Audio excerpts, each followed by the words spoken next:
Years ago, my own sister stole the man I was supposed to marry. For almost a decade, my family treated me like the pathetic woman left behind while they paraded her perfect relationship around like a trophy. Years later, at an absurdly expensive family dinner, she slid an anniversary invitation across the table, smirked, and told me to go find a table for one. I just smiled. She had no idea the man she was trying to impress was about to lose everything. And the man walking through the restaurant doors to meet me was about to destroy her entire life. My name is Natalie, 33 years old, and this is the story of how a single dinner finally exposed the toxic lies my family built their lives upon.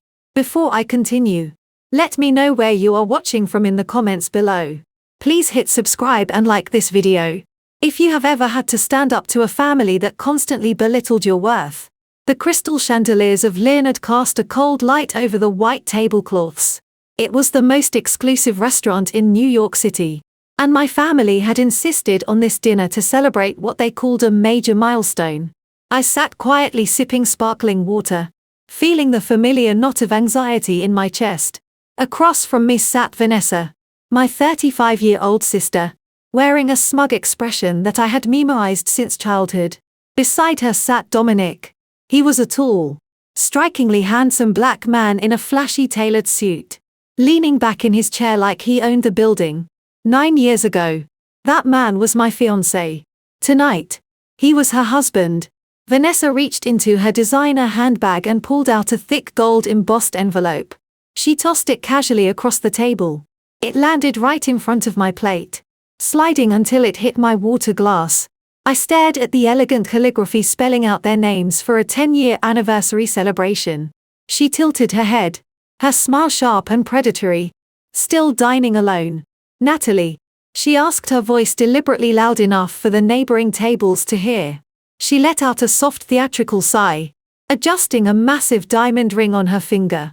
I was going to ask the host to set an extra chair for you at our anniversary gala next month. But honestly, at your age, being the only single woman there is just embarrassing. Pity goes a long way. But maybe you should just go find a table for one tonight. 2. You look entirely out of place here. Laughter erupted around the table. My father, Thomas, chuckled loudly, swirling his expensive scotch as if my humiliation was the evening entertainment. My mother, Diane, patted Vanessa on the arm, her eyes completely devoid of sympathy as she looked at me. It was the exact same look she gave me 9 years ago when my entire world fell apart. I did not cry. I did not yell. I kept my hands folded neatly in my lap, feeling the cool metal of my own ring hidden beneath the table.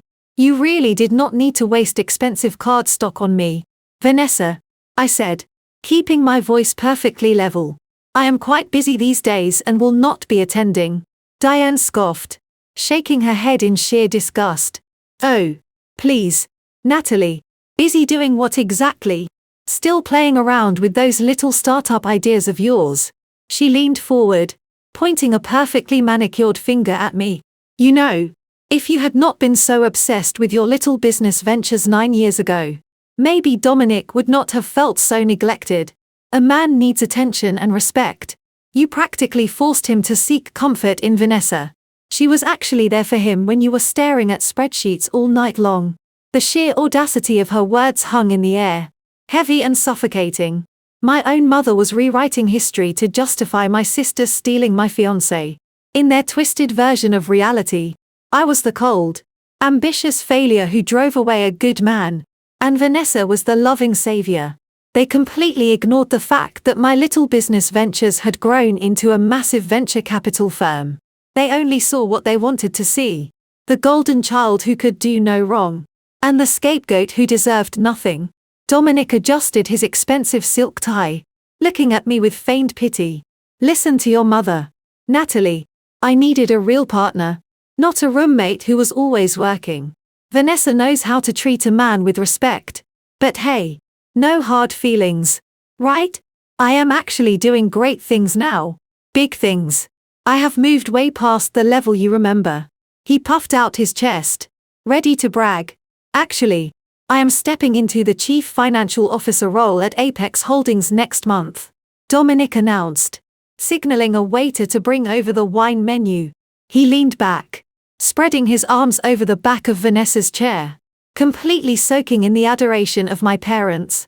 It is a grueling position, obviously, managing billions in assets, restructuring corporate acquisitions, and dealing with the executive board. It requires a level of intellect and ruthless execution that most people simply do not possess. But when you have the natural talent for high finance, they fast-track you. They practically begged me to take the corner office. Vanessa stroked his arm, leaning her head on his shoulder. He works so hard. Natalie, you have no idea what it is like to be married to a man who is actively shaping the economy. My father nodded vigorously, his eyes wide with deep admiration. That is exactly what this family needed. A real businessman. Someone with vision and drive. Not like those people who just play around on their laptops in coffee shops and call themselves entrepreneurs. He shot a pointed glare in my direction, making sure his insult landed perfectly. Dominic laughed, a deep resonant sound that echoed off the mahogany pan-led walls of our private dining alcove. He unbuttoned his suit jacket, flashing the inner silk lining. Well, Thomas, we all have to start somewhere. Some of us just start and never really move forward. He turned his gaze back to me, adopting a sickeningly sweet tone of false concern. Seriously though, Natalie, I see you sitting here looking exhausted, still hustling for pennies with that little consulting gig of yours. It must be exhausting living paycheck to paycheck at 33. I picked up my fork, gently tapping it against the edge of my porcelain plate. I am doing just fine, Dominic, I replied quietly. Vanessa rolled her eyes, scoffing loudly. Oh, stop being so defensive. Dominic is just trying to be generous, something you know absolutely nothing about. That is right, Dominic continued, resting his elbows heavily on the table. In fact, since I will be running the entire financial division at Apex, I am going to need a lot of administrative support. I could easily bypass the usual hiring protocols and slide your resume to the top of the pile. I need a new personal assistant, someone to handle my calendar, fetch my dry cleaning, organize my travel itineraries, and fetch coffee. It pays around $45,000 a year. Maybe 50 if you learn how to answer the phones politely. It would be a massive step up from whatever it is you pretend to do all day. Plus, it would finally give you a real medical and dental plan. My mother gasped, clasping her hands over her chest as if Dominic had just offered to cure a rare disease. Oh my goodness. Natalie, you have to say yes. That is the most generous offer anyone has ever made you. After everything you put this family through with your stubbornness, he is still willing to look out for you. It shows real character on his part. You should be down on your knees thanking your brother-in-law for tossing you a lifeline. Maybe then you could finally afford to dress like you belong in a restaurant like this. I slowly looked around the table.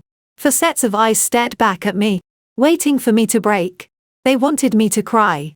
They wanted me to throw a tantrum, to storm out of the restaurant in a fit of jealous rage so they could spend the rest of the evening talking about how unhinged and bitter I still was. That was their favorite game. Push Natalie until she snaps. Then play the victim. But I was not the same naive 24-year-old girl who cried on the floor of her childhood bedroom 9 years ago. I had spent the last decade building an empire of my own quietly and ruthlessly. I knew exactly how the financial world operated. And more importantly, I knew everything about Apex Holdings. I did not break eye contact with Dominic. Instead, I calmly raised my left wrist and glanced at my Rolex. The smooth sweep of the second hand felt like a countdown ticking away the final moments of his miserable facade.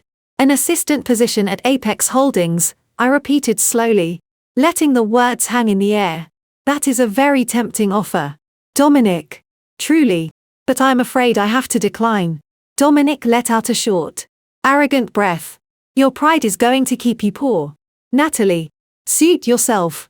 When they hand me the keys to the executive suite, do not come begging for a handout. I smiled, resting my hands on the table.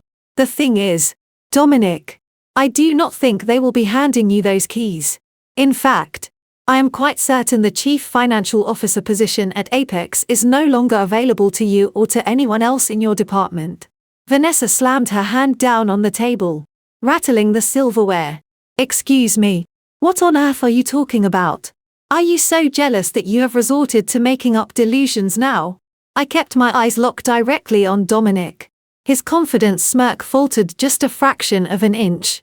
"I am not making anything up," I said, my voice dropping to a low, deadly calm. "You see, Dominic, it is currently 8:15 in the evening, and unless you have been completely ignoring your urgent emails all day while preparing for this little celebratory dinner, you would know that at exactly 10 o'clock this morning, the board of directors at Apex Holdings initiated a massive company-wide purge for internal corruption." The blood slowly drained from his face as my words pierced through his arrogant armor. Vanessa noticed his sudden silence and immediately stepped in to protect his ego. She slammed her hand flat against the table, glaring at me with absolute venom. "Are you completely insane? Natalie," she hissed. "You come here to our anniversary dinner dressed like you just walked out of a discount mall. And you have the nerve to invent some ridiculous corporate conspiracy just to make yourself feel better about your miserable life. Dominic is going to be a chief financial officer. He is untouchable." Dominic tried to recover, tugging at his crisp white collar. "I do not know what fake news you are reading online, Natalie, but Apex is perfectly fine. My promotion is locked in." He reached for his crystal water glass, but his hand was visibly trembling, splashing a few drops onto the tablecloth. Vanessa sneered, tossing her perfectly styled blonde hair over her shoulder. "Do not even bother engaging with her, Dominic. She is just acting out because she knows she will never achieve a fraction of what we have built together. While she is scraping the bottom of the barrel with her pathetic little consulting business, we are building a legacy. In fact, Natalie, since you love talking about high finance so much, let me share some actual financial news with you. News that involves real wealth, not just whatever pennies you managed to scrape together to pay your rent." My mother sat up straighter, a proud and deeply arrogant smile spreading across her face. "Oh yes, Vanessa, tell her. Maybe it will finally teach her how real families support one another when someone actually shows promise." Vanessa leaned forward, her eyes gleaming with malicious triumph. "My luxury fashion brand is rapidly expanding. We are opening 2 new flagship stores next quarter, one in Milan and one in Paris. It is a massive global expansion, something you could never even dream of achieving. But the best part is how we are funding it. Mom and Dad are my primary investors. They just injected a fresh $2 million in liquid capital straight into my company." My father puffed out his chest, looking incredibly pleased with himself. "That is right. When you see real talent, you back it. Vanessa has a vision. She has relentless drive. We are more than happy to provide the financial foundation she needs to completely take over the fashion industry. That is what parents do when they actually believe in their children." I looked at them, genuinely baffled by their sheer delusion. $2 million. I knew exactly what my parents' financial portfolio looked like. My father was a retired regional manager and my mother had not worked a day since I was born. They lived comfortably in a nice suburb. But they absolutely did not have $2 million in liquid cash just sitting in a checking account waiting to be thrown at a failing vanity project. "Where exactly did you get $2 million in liquid capital?" I asked, my voice dangerously calm. Vanessa let out a sharp mocking laugh that echoed through the private alcove. "Oh, look at her. She is practically green with envy. If you must know, Mom and Dad leveraged the family assets. They took out a massive mortgage on the Hamptons estate. The bank appraised it, saw the incredible market value, and handed over the cash without a second thought. Because unlike you, Mom and Dad understand that it takes serious money to make serious money. They are not afraid to take a calculated risk on a winner. They are securing their own financial future by investing in a guaranteed commercial success." A heavy, suffocating silence fell over my side of the table. I stopped breathing for a fraction of a second. I slowly lowered my hands, placing them flat against the pristine white tablecloth. My eyes darted from Vanessa to my mother and finally settled on my father. He was practically glowing with pride, entirely oblivious to the absolute legal catastrophe he had just confessed to. "You mortgaged the Hamptons estate," I repeated. The words felt impossibly heavy on my tongue. "Yes, we did," my father replied sharply, clearly annoyed by my tone. "And we do not need your permission or your judgment. It is our property, and we will do whatever we please with it to support the daughter who actually brings honor to this family." I tilted my head, studying his face closely. I was waiting for the realization to hit him, but he just stared back with stubborn, reckless arrogance. My mother chimed in, adjusting her pearl necklace with a smug expression. "We went to the bank 6 months ago. The funds cleared almost immediately. Dominic handled all the complex paperwork for us. Of course, he knows all the right people in the financial district. He secured us an incredible interest rate." I turned my gaze to Dominic. He was staring intensely at his empty porcelain plate, a thick layer of sweat forming on his forehead. He absolutely refused to look at me. He looked like a man standing on the trapdoor of the gallows. "The Hamptons estate," I said slowly, making sure every single syllable echoed clearly in the quiet dining room, "was purchased by Grandpa William 40 years ago." Vanessa rolled her eyes dramatically. "We know the history of the house, Natalie. We do not need a boring history lesson from someone who is too poor to even afford a decent apartment." I ignored her completely, keeping my eyes locked on my father. "Before Grandpa William passed away, he placed that estate into an irrevocable family trust to ensure it could never be sold or leveraged without unanimous consent." My father swallowed hard, his proud posture suddenly faltering as my words registered in his brain. "According to the rigid legal framework of that specific trust," I continued, my voice growing colder and sharper by the second, "any financial action regarding that property, especially taking out a $2 million commercial mortgage against its equity, requires the notarized signatures of both living beneficiaries." The table went deathly quiet. Only the faint clinking of silverware from the surrounding tables could be heard through the thin walls.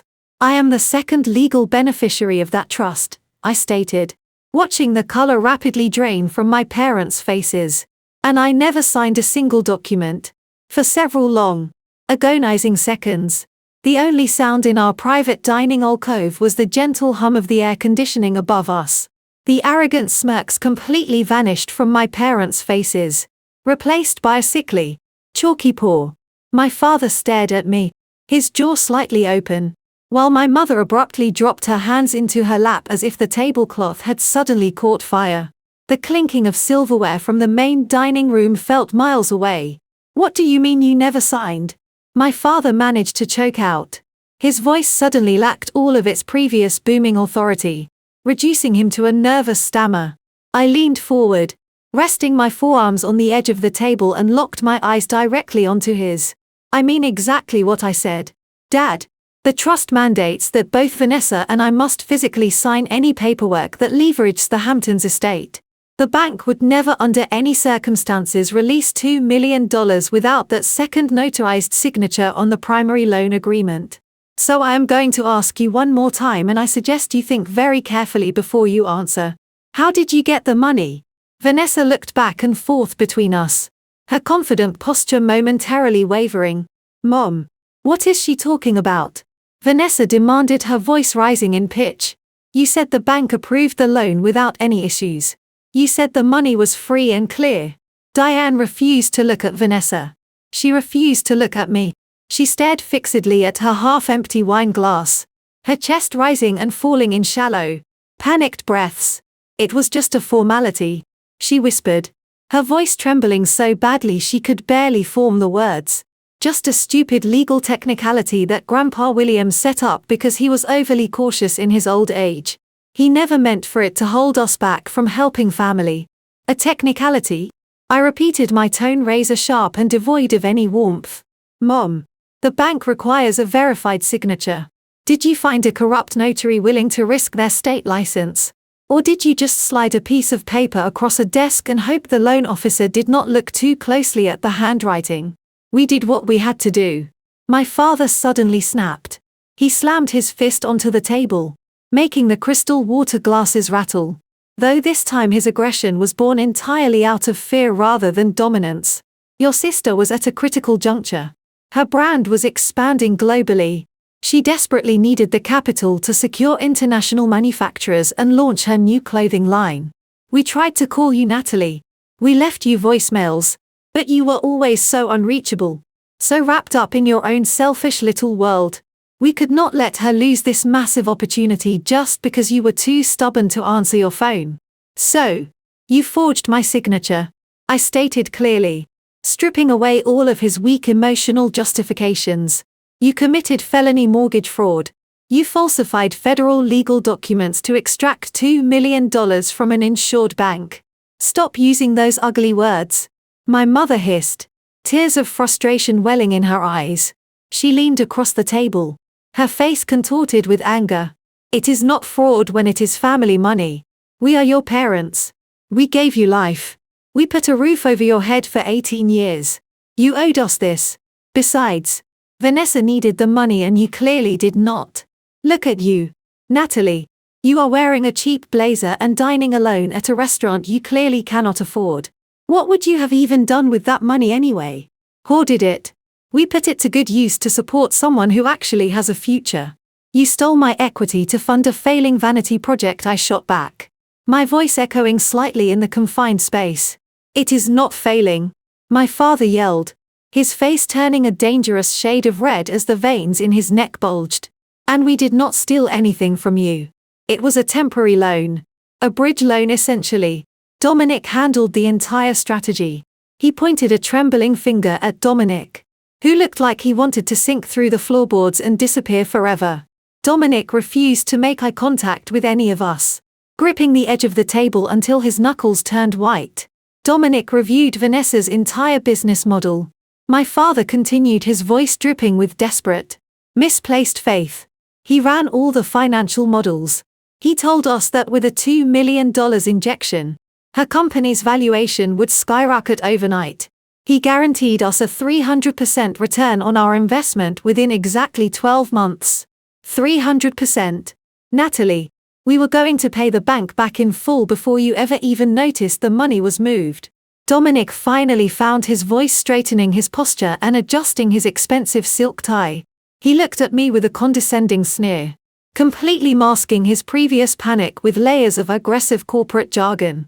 It is called a highly leveraged synergistic asset deployment, Natalie, Dominic said, rolling his hand as if he were explaining a simple concept to a toddler. You are clearly looking at this from a micro level. In high-tier institutional finance, we utilize temporary liquidity bridges to maximize aggressive growth potential. The return on investment for Vanessa's international expansion model vastly outpaces the negligible interest rate on that archaic property. It is strategic macroeconomic structuring. I would not expect someone who runs a boutique consulting firm to understand the complexities of global market capitalization. Vanessa beamed, completely captivated by the string of meaningless buzzwords. Exactly, she chimed in, glaring at me. Dominic is a financial visionary. He knows exactly how to manipulate capital to generate massive wealth. You're just panicking over a simple administrative signature because you do not understand how real money works. My father nodded firmly, his confidence fully restored by Dominic's smooth talking. Dominic has an unparalleled track record.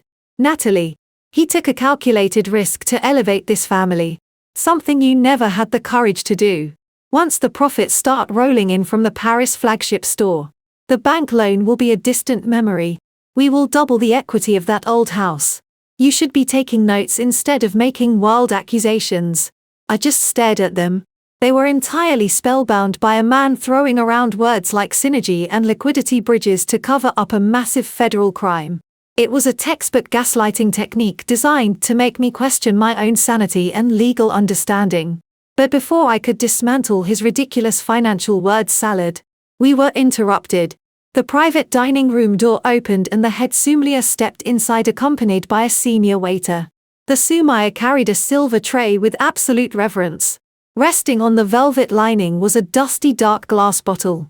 Ah, perfect timing, Vanessa declared, clapping her hands together. She turned to me with a vicious triumphant smile.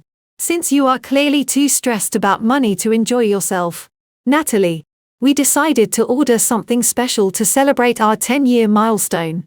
Something you will likely never taste in your lifetime. The Sumaya gently presented the bottle to Dominic. The 1947 Cheval Blanc. Sir. As requested. An exceptional choice to commemorate your anniversary. The current market valuation for this specific vintage is $15,000. My mother gasped in delight while my father let out a low whistle of appreciation. Vanessa practically vibrated with smug satisfaction. She wanted me to feel small. She wanted me to look at that bottle and realize the massive financial chasm between us. Dominic gave a short, arrogant nod. Open it and make sure to bring a fresh glass for my sister-in-law. She looks like she could use a drink considering she just realized she has been outplayed in the business world. He reached into his custom-tailored jacket pocket and pulled out a heavy matte black metal credit card. He tossed it onto the Sumaya silver tray with a sharp echoing clank. It was a deliberate theatrical display of ultimate wealth. Put the entire dinner on that along with the wine, Dominic instructed casually, not even looking at the waiter. And add a 20% gratuity. I am feeling generous tonight. The Sumaya bowed respectfully. Right away. Sir. I will process this and return to pour the wine. The two staff members exited the room. Dominic leaned back, lacing his fingers together over his stomach. You see, Natalie, this is the difference between us. You panic over a piece of paper. I buy a $15,000 bottle of wine on a Tuesday without checking my bank balance. When you operate at the executive level, money is just a tool. It is not something you fear. If you ever want to step up to the big leagues, I might be willing to teach you how to leverage assets, but you have to drop this paranoid attitude. You are embarrassing yourself. I did not say a word. I simply watched the second hand of my watch sweep smoothly across the dial. 10 seconds. 20 seconds. 30 seconds. The tension in the room was palpable, disguised as celebratory anticipation by my family. But I knew exactly what was happening behind the polished wooden doors of the restaurant. Less than 2 minutes later, the door slowly opened again. It was not the sommelier returning to pour the wine. It was just the senior waiter. And he was not carrying the bottle of Cheval Blanc. He walked back to our table with stiff, uncomfortable steps. The confident smirk on Dominic's face froze. The waiter stopped directly next to Dominic's chair holding the black metal credit card pinched awkwardly between his fingers. He leaned down slightly, trying to keep his voice discreet. But in the dead silence of the room, his words echoed like a gunshot. I am terribly sorry, sir, the waiter said, his expression strained and his eyes darting nervously toward my parents. Your card has been declined. I ran it through our merchant system 3 times. But it is returning an error code. The terminal says your bank has placed a hard freeze on all of your accounts. Dominic snatched the heavy metal card out of the waiter's hand with a violent jerky motion. That is impossible. He snapped his voice, cracking slightly on the last syllable. Run it again. Your machine must be malfunctioning. I have a limitless line of credit on that account. It is a premier corporate card. The waiter stood his ground, though he looked visibly uncomfortable under the harsh glare of the entire table. I assure you, sir, our systems are working perfectly. I even bypassed the main terminal and tried the backup system in the manager's office. The error message specifically indicated a comprehensive institutional freeze. We cannot process any transactions under your name or any associated accounts. Vanessa slammed her hands flat on the table, her face flushing bright red with sudden indignation. How dare you speak to my husband like that? She shrieked, completely abandoning the refined, wealthy persona she had been desperately trying to project all evening. Do you have any idea who he is? He is about to be the chief financial officer of Apex Holdings. You are probably just some college dropout who does not know how to operate a simple card reader. Go get your general manager right now. I want this entire meal comped for the sheer embarrassment you have caused us. The waiter offered a stiff, polite nod, and quickly backed out of the room, clearly eager to escape Vanessa's escalating wrath. Dominic did not say a single word to defend the waiter or calm his wife. He was already pulling his sleek smartphone from his tailored jacket pocket. his fingers fumbling clumsily across the glowing screen. Sweat was beginning to bead along his hairline, catching the soft light from the crystal chandeliers overhead. He pressed the phone hard against his ear, his leg bouncing aggressively under the table, vibrating the floorboards beneath us. "It is just a security trigger," Dominic announced to the table, forcing a strained, incredibly unnatural laugh that did not reach his eyes. "These high-tier banks are overly cautious to a fault. Whenever I make a large purchase, especially for something like vintage wine, at a luxury establishment, their fraud department panics and locks everything down. It happens all the time to high-net-worth individuals. It is the price of wealth, really. I just need to verify my identity with my private banker and they will lift the freeze in 2 minutes." My father nodded slowly, leaning back in his chair, though the absolute blind certainty in his eyes had slightly dimmed for the very first time. "Of course, Dominic. Security is paramount when you are dealing with that level of capital. We understand completely. Take your time." My mother nervously smoothed the linen napkin on her lap, looking back and forth between Dominic and the door. "Do you need Thomas to cover the bill for now?" she asked quietly, her voice laced with a sudden underlying anxiety. "We can always settle up later. We have a backup credit card in the car." "Absolutely not," Vanessa snapped, glaring at our mother as if she had just offered a profound insult. "Dominic handles the finances. He has it completely under control. Do not patronize him in front of Natalie. That is exactly what she wants." Dominic stood up and paced the short length of the private alcove, barking aggressively into his phone. "Yes, this is Dominic. I need to speak to my private wealth manager immediately." "What do you mean he is unavailable?" "Listen to me, you entry-level idiot. I am trying to pay a massive corporate bill at Leonard and you have frozen my assets. Unfreeze them right now or I will have your job by morning." I sat perfectly still, slowly sipping my sparkling water. I watched Dominic's reflection in the dark window pane overlooking the city street. His confident, arrogant facade was actively crumbling before my eyes. The invincible swagger was entirely gone, replaced by the desperate, frantic energy of a trapped animal, realizing the cage doors had just slammed shut. The voice on the other end of his call must have delivered absolutely devastating news because his broad shoulders suddenly slumped and his face turned the color of wet ash. He pulled the phone away from his ear, staring at the blank screen in utter paralyzing disbelief. He whispered something under his breath that sounded like a desperate plea. "Is everything all right, sweetheart?" Vanessa asked, her voice finally losing its aggressive edge, replaced by a thin, undeniable veil of panic. Dominic opened his mouth to reply, but before he could spin another elaborate web of desperate financial lies, the heavy oak doors of our private dining room swung open. It was not the waiter returning with a manager. It was a man who commanded the atmosphere of any room he entered simply by existing in it.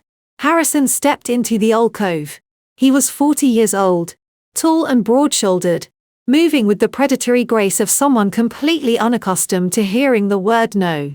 He wore a dark navy bespoke suit that had clearly been tailored in London, paired with a crisp white shirt and a subtle silk tie. His silver watch caught the ambient light, but it was his eyes that truly dominated the space. They were cold, piercing, calculating, and entirely uncompromising. The temperature in the room seemed to drop 10 degrees the second he crossed the threshold. My parents stared at him in complete bewilderment, deeply intimidated by his sheer presence without even knowing who he was. Vanessa stopped breathing entirely, her eyes wide as she took in the immaculate tailoring and the quiet, dangerous authority radiating from him in waves.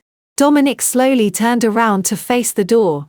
When his eyes landed on Harrison, every single ounce of blood left his face. His jaw went completely slack. The expensive smartphone slipped from his trembling fingers, hitting the thick carpet with a dull thud. He did not even flinch at the sound. Dominic scrambled backward, his knee hitting the edge of the heavy wooden table, causing the crystal water glasses to chime loudly against each other. He stood up straight, his hands shaking uncontrollably at his sides, and instantly dropped his head into a submissive, deeply respectful bow. "Mr. Harrison," Dominic stammered, his voice reduced to a pathetic terrified whisper that barely carried across the quiet room. "Chairman of the board. What are you doing here?" Harrison did not even blink at the sound of Dominic's voice. He did not turn his head. He did not acknowledge the terrified man standing just inches away from him. To a man like Harrison, Dominic was not a threat, an employee, or even a person worthy of a casual greeting. He was entirely invisible. The absolute dismissal was more devastating than any physical blow could have been. Dominic remained frozen in his awkward, submissive bow, his eyes darting frantically around the room, as if searching for an escape route that did not exist. The heavy silence in the private dining room was broken only by the steady, rhythmic sound of Harrison's leather shoes moving across the thick carpet. He bypassed the head of the table where my father sat, ignored my mother's wide-eyed stare, and walked entirely past Vanessa, who was gripping the edge of her seat so hard her knuckles were completely white. He walked straight to my chair. The cold, impenetrable armor he wore when he entered the room instantly vanished. A genuine warm smile softened his sharp features. I looked up at him, feeling the familiar sense of calm that always accompanied his presence. "You are late," I said softly, though there was no real anger in my tone. Harrison chuckled, a rich, deep sound that sent a visible shiver down Dominic's spine. He placed a strong, reassuring hand on my shoulder and leaned down, pressing a tender kiss to my cheek. "I am incredibly sorry, darling," Harrison said, his voice carrying easily through the silent room.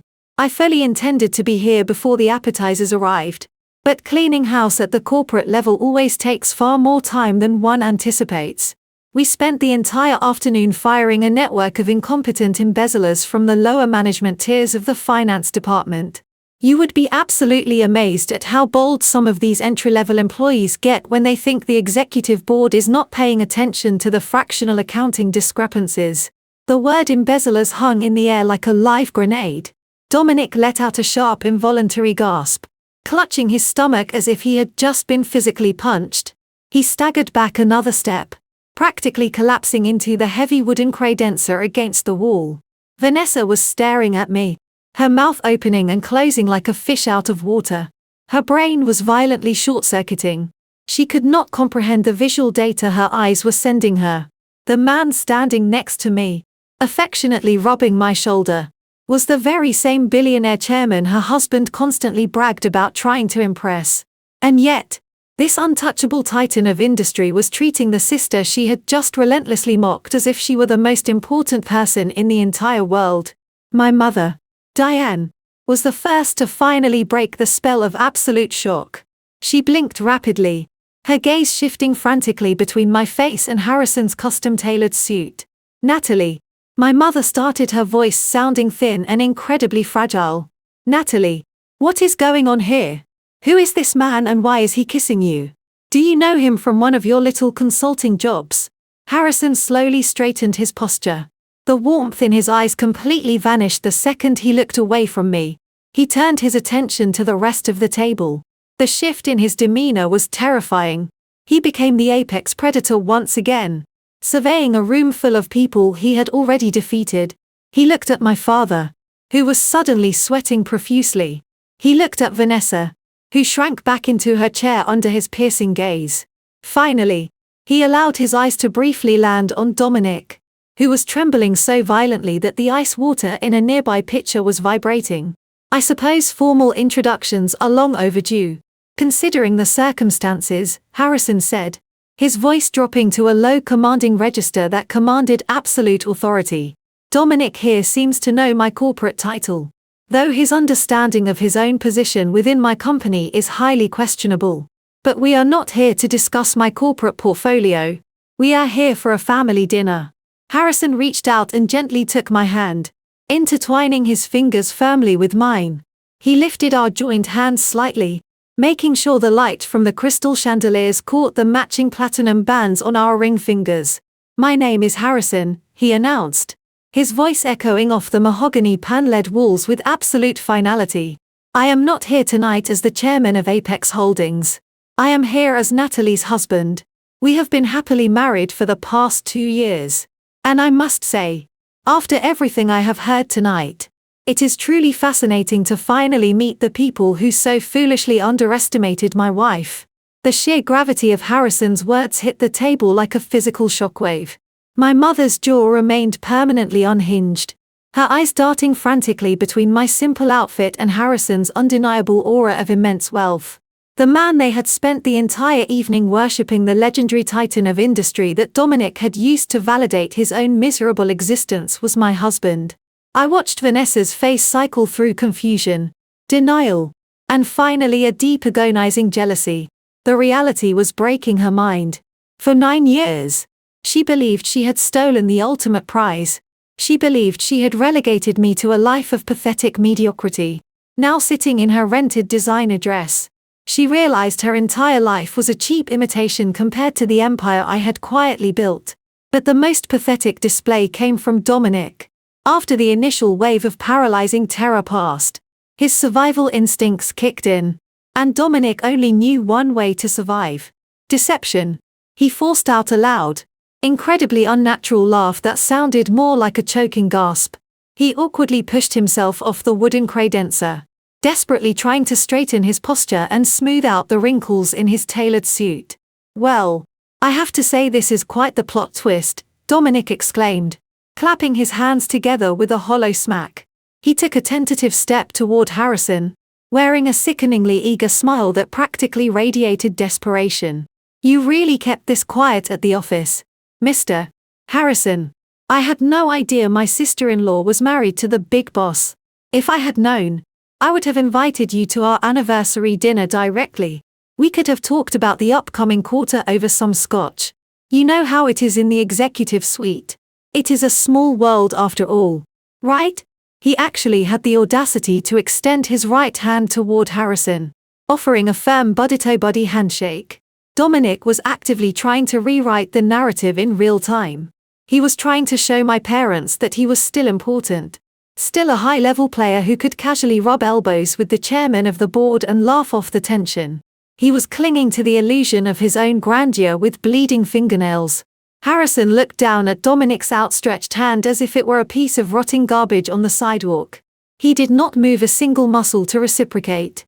The agonizing silence stretched on for 5 brutal seconds until Dominic finally pulled his hand back, swallowing hard, the sweat now visibly dripping down his temples and staining his crisp white collar. My father, still desperately clinging to the illusion of Dominic's success, cleared his throat nervously. "Well, Mr. Harrison, since you are family now, I suppose congratulations are in order. Dominic here is about to be your new chief financial officer.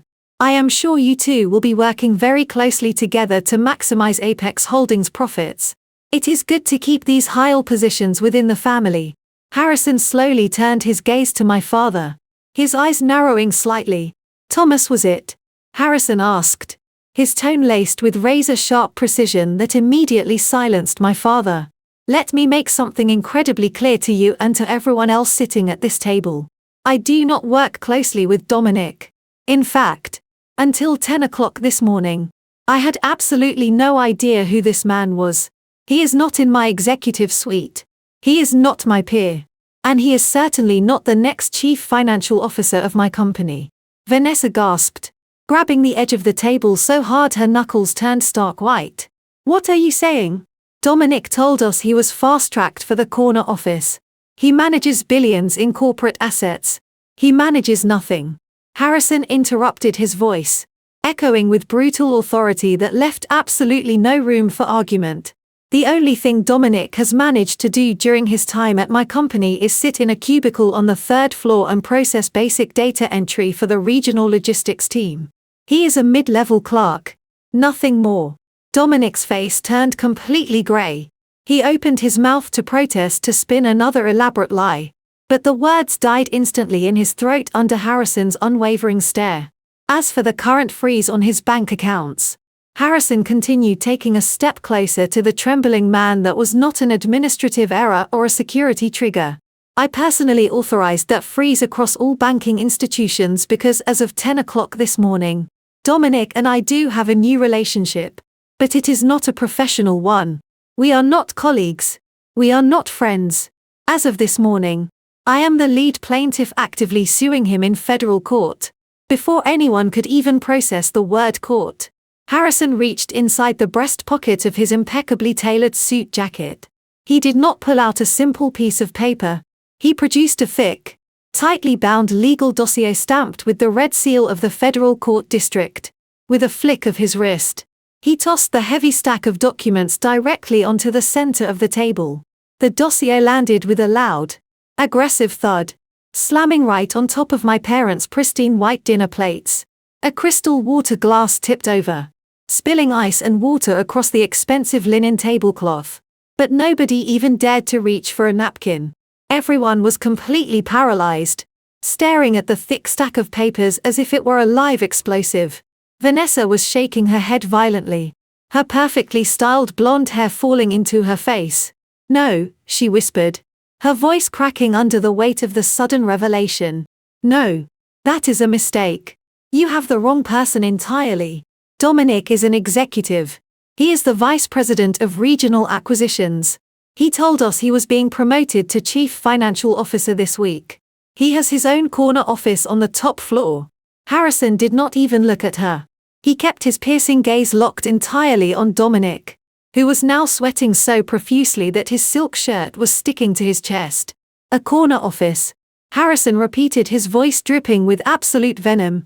"Dominic, why do you not explain to your lovely wife what your actual workspace looks like? Or would you prefer I read it directly from your official employment file for everyone to hear?" Dominic opened his mouth, but only a pathetic raspy squeak came out. He looked desperately at the door, then back at the dossier, completely trapped by the undeniable truth. "Since you seem to have lost your voice, I will clarify things for your family," Harrison said, taking a slow step forward. "Dominic is not a vice president. He is not a chief financial officer. He does not sit on the executive board, and he has absolutely zero authority over any acquisitions, regional or otherwise.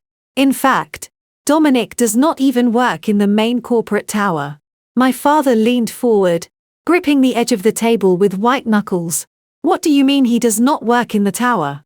"He takes business trips to the headquarters all the time. He meets with the board to discuss strategy.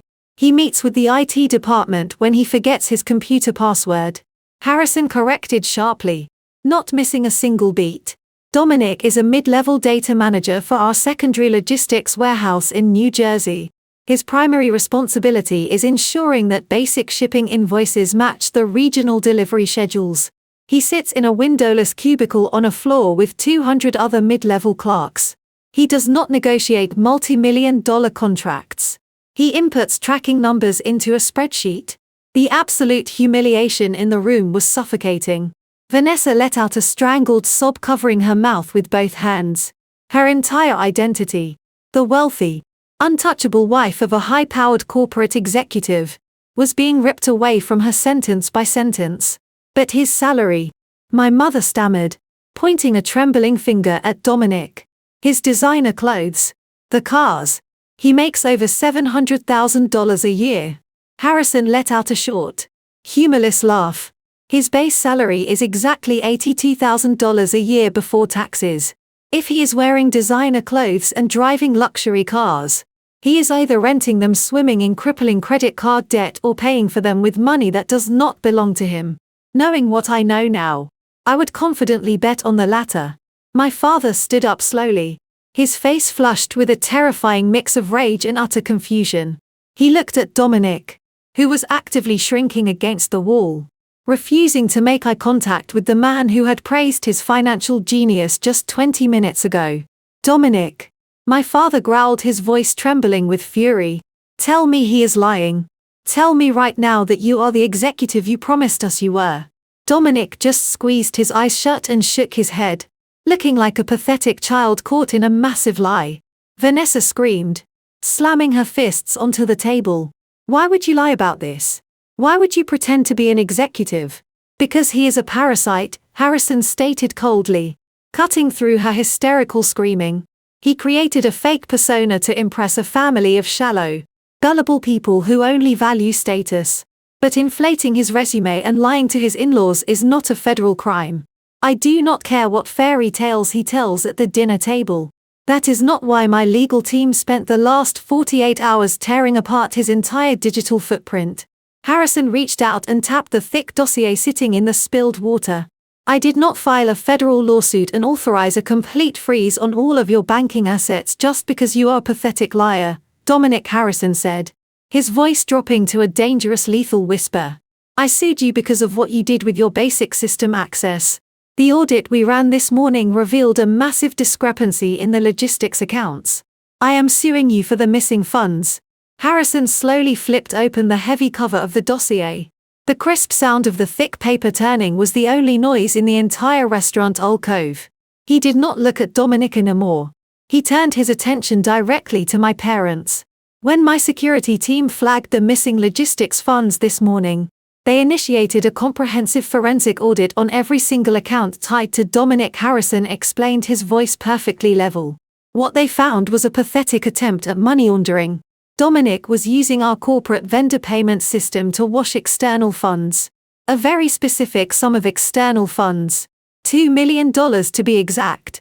My father flinched as if he had been slapped across the face. $2 million. My father whispered, the color draining from his cheeks once again. But that is the money from the Hamptons house.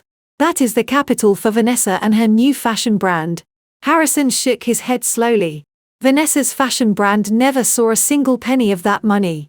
Thomas, the day the bank cleared your fraudulent mortgage and transferred the funds to Dominic, he routed the entire amount through 3 different shell companies.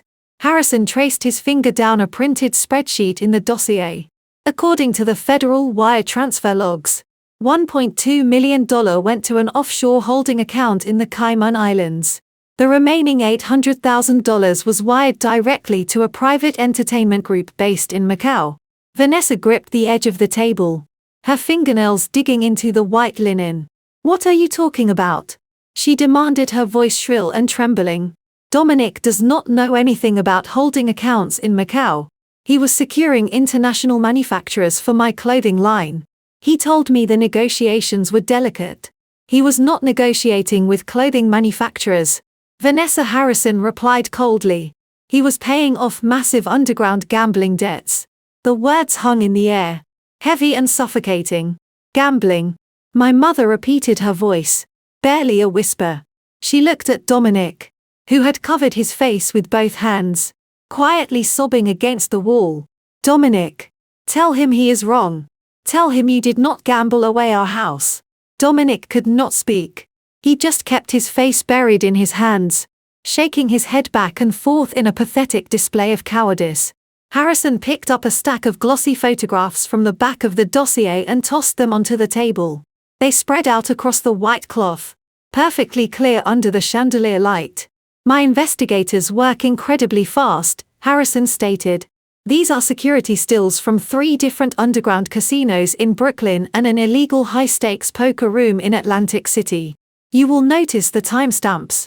While you thought your husband was working late at the corporate tower to secure your financial future, he was actually sitting at a baccarat table bleeding hundreds of thousands of dollars to people who do not hesitate to break legs when they are owed money. I watched Vanessa stare at the photographs. There was Dominic wearing his expensive rented suit surrounded by stacks of casino chips and unsavory characters. The reality of her entire marriage was unraveling right in front of her eyes. She had spent the last 9 years believing she had won the lottery, but she had actually chained herself to a degenerate gambler who was using her family as an endless automated teller machine. My father stared blindly at the financial documents scattered around his dinner plate. His chest heaved as the catastrophic reality of the situation finally settled into his mind. He slowly lifted his head and looked at my mother. The absolute horror in their eyes was unmistakable. I could see the exact moment their entire world collapsed. They had not just lost their retirement. They had not just lost the beloved family estate. They had actively committed a major federal felony. They had forged my signature, defrauded a national bank, and risked spending the rest of their natural lives in a federal penitentiary. And they had done all of it for a man who took their money and handed it straight to illegal bookies. My father grabbed the edge of the table, his breathing becoming shallow and ragged.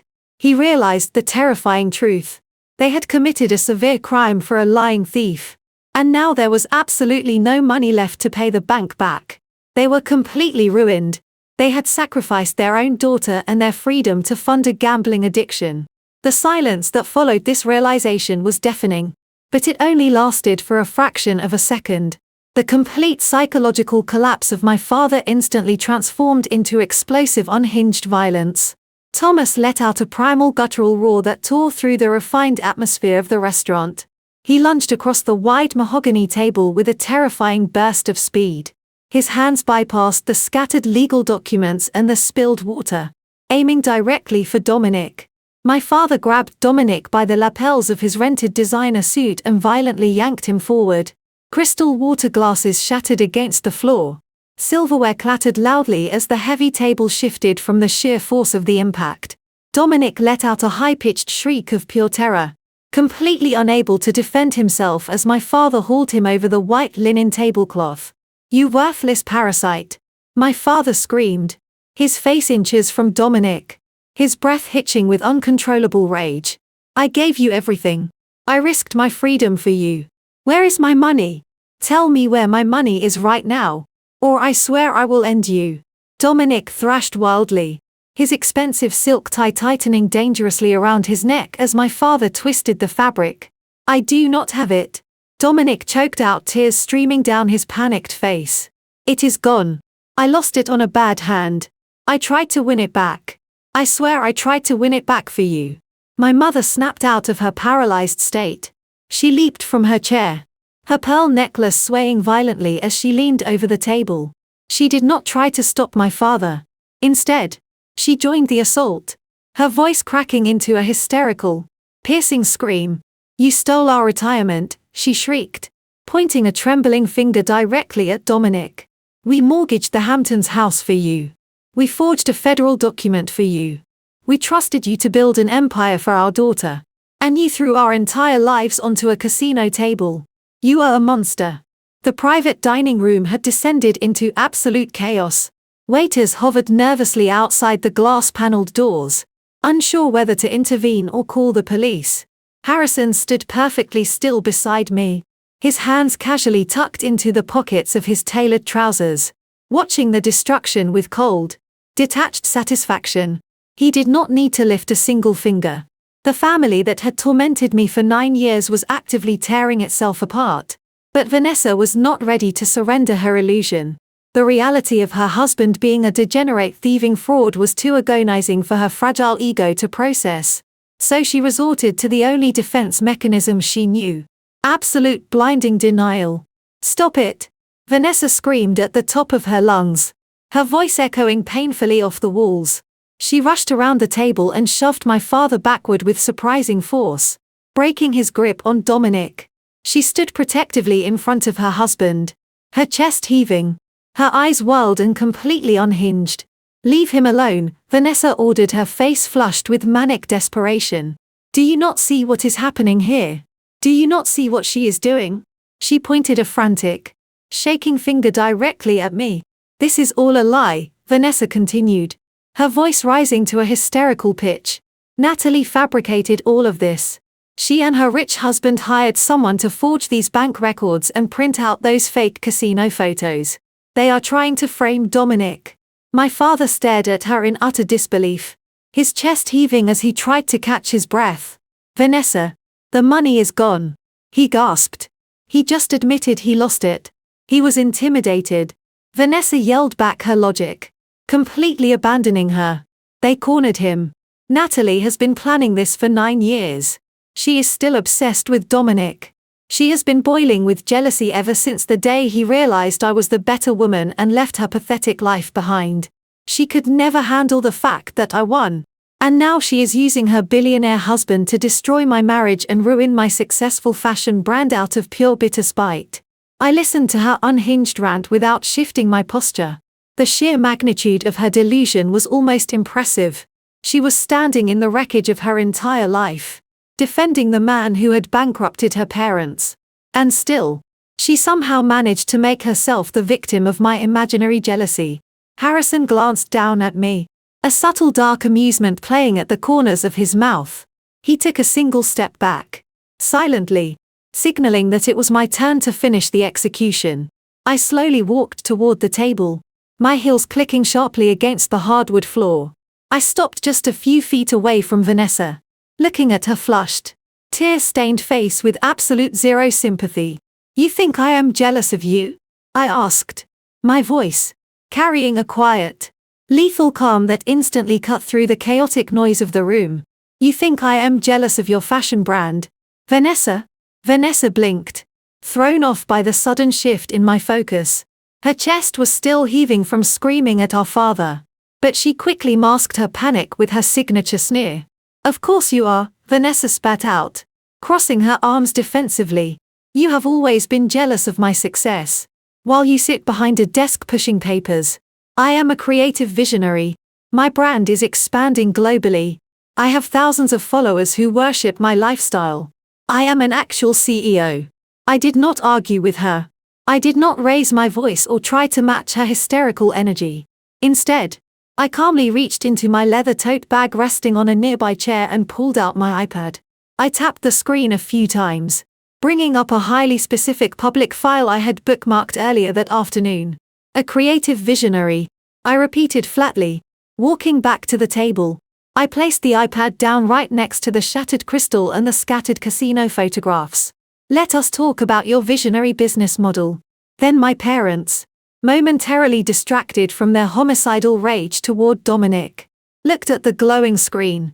Vanessa stared at it suspiciously, refusing to lean closer. "What is that?" Vanessa asked, her voice tight with apprehension. "Another fake document your husband printed out to ruin my night." "This is not from Harrison," I replied smoothly. "This is a matter of public record. Anyone with a basic internet connection and an ounce of curiosity can find it. But since you are the CEO, I think it is only fair that you read it to the table. Go ahead, Vanessa. Read the highlighted text." I pushed the iPad an inch closer to her. Vanessa glared at me, her jaw clenched tight. She reluctantly lowered her eyes to the screen. I watched her pupils dart back and forth as she scanned the first few lines. The arrogant, defensive posture instantly melted away, replaced by a look of sheer, unadulterated dread. Her breathing hitched, and she took a sudden step back as if the iPad had physically burned her. "Read it aloud, Vanessa," I commanded, my voice dropping an octave, leaving absolutely no room for negotiation. "Read it to Mom and Dad. Tell them exactly how successful your fashion brand really is."